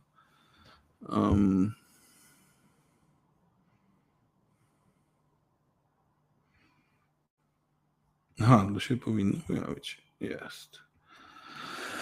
Do you consider that if you are doing hypertrophy for a lot, a good transition would be like a quit this row set for more deadlift as tetrahedrally? Like to exchange the rowing exercises for the deadlifts?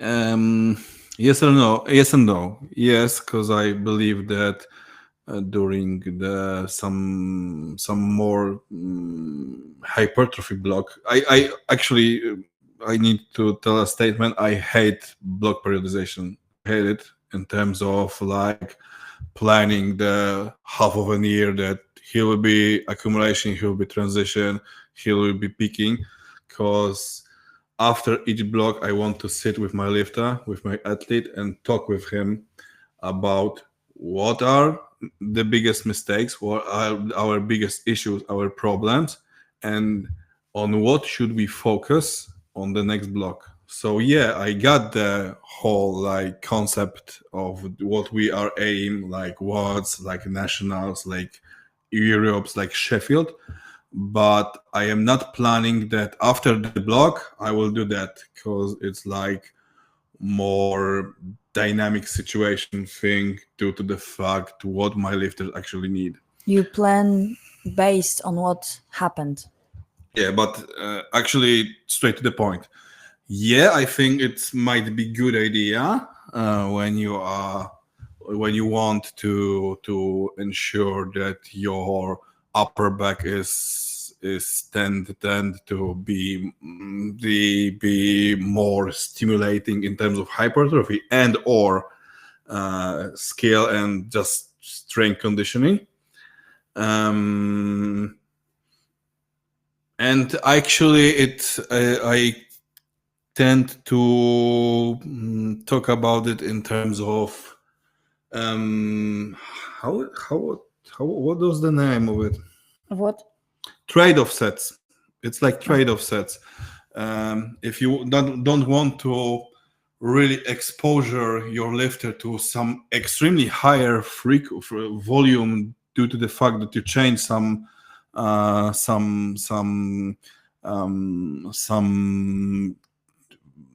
lighter, let's say, exercise to like something more specific, like for example, those bent over barbells to some deadlifts.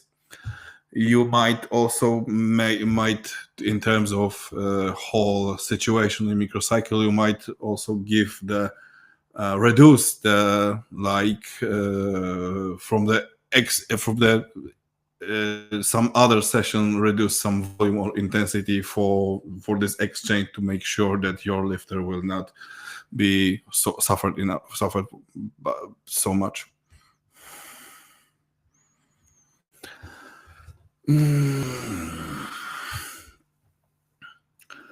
Mm,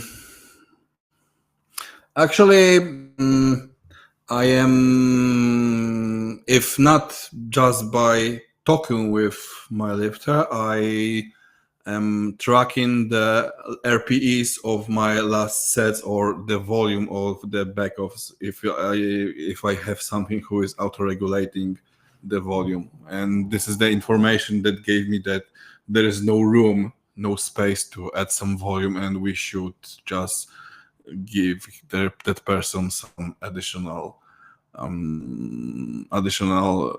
rate of exposure.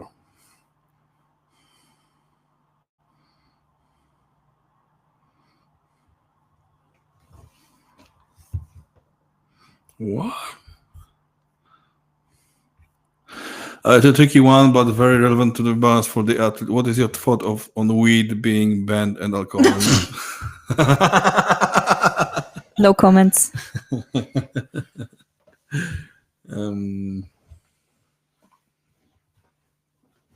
That I believe that was the toughest question that you gave us. I don't know really.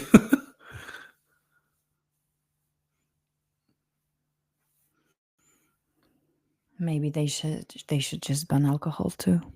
I think so. Yeah, but it will never happen. I believe. I mean, they started. Yeah, a little bit.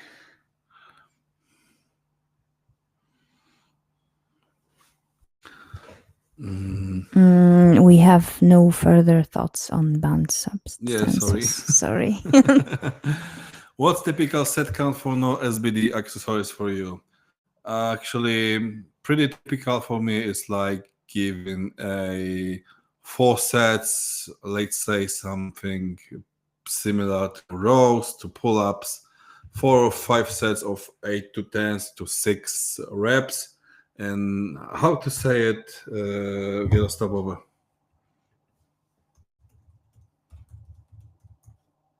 Would you? Multi-joint, of course, multi-joint accessories, and for single joint, like isolation exercises, like three sets of 12, 15, it's something like that. And during the primary day, I used to leave it without any accessories or give something for abs or hip flexors. During the 6:30 or even lighter session, I tend to give 2 or 3 accessories. One is multi joint. The 2 others are like single joint accessories.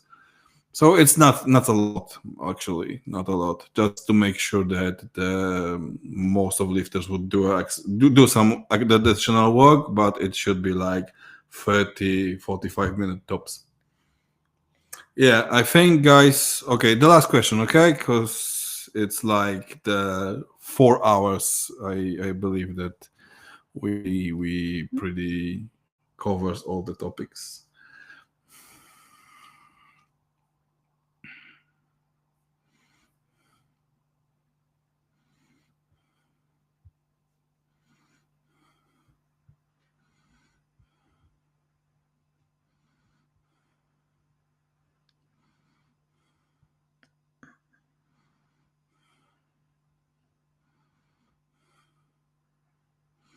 It's a long one.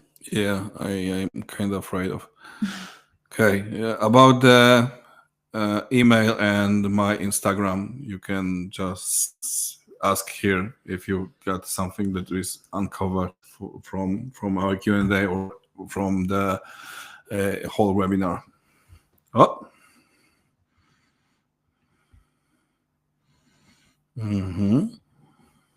Would you say high frequency polarization program is in some way a mixture between the Steve Denovi golden microcycle kind of way and the TSG volume approach?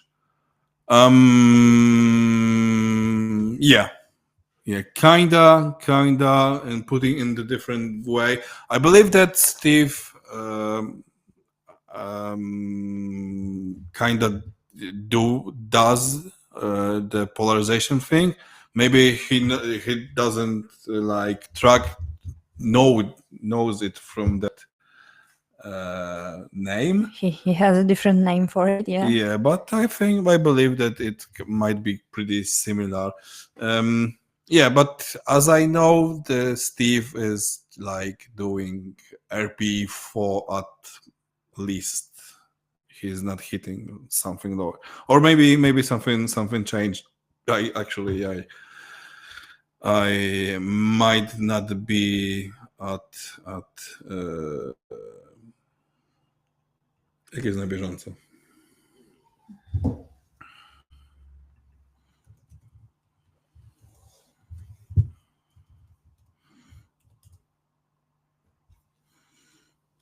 Up to date. Do the work.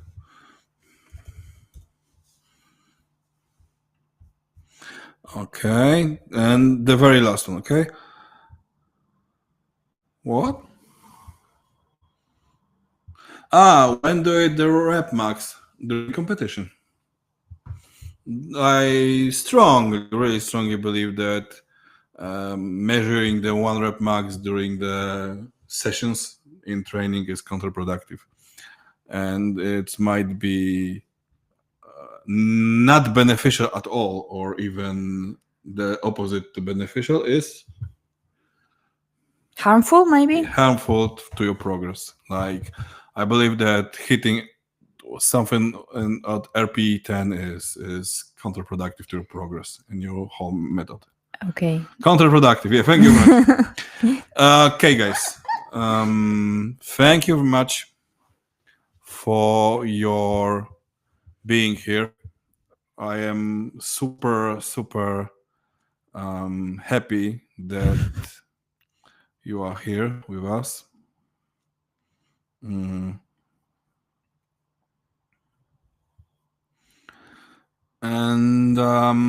I hope that we will see each other, maybe in somewhere in on Instagram. Maybe you will write an email, and especially I will love to talk with you on some platform on Europeans, nationals, maybe not nationals, But maybe but worlds. Europeans, words, Sheffield. Hope so. So thank you very much, and bye bye.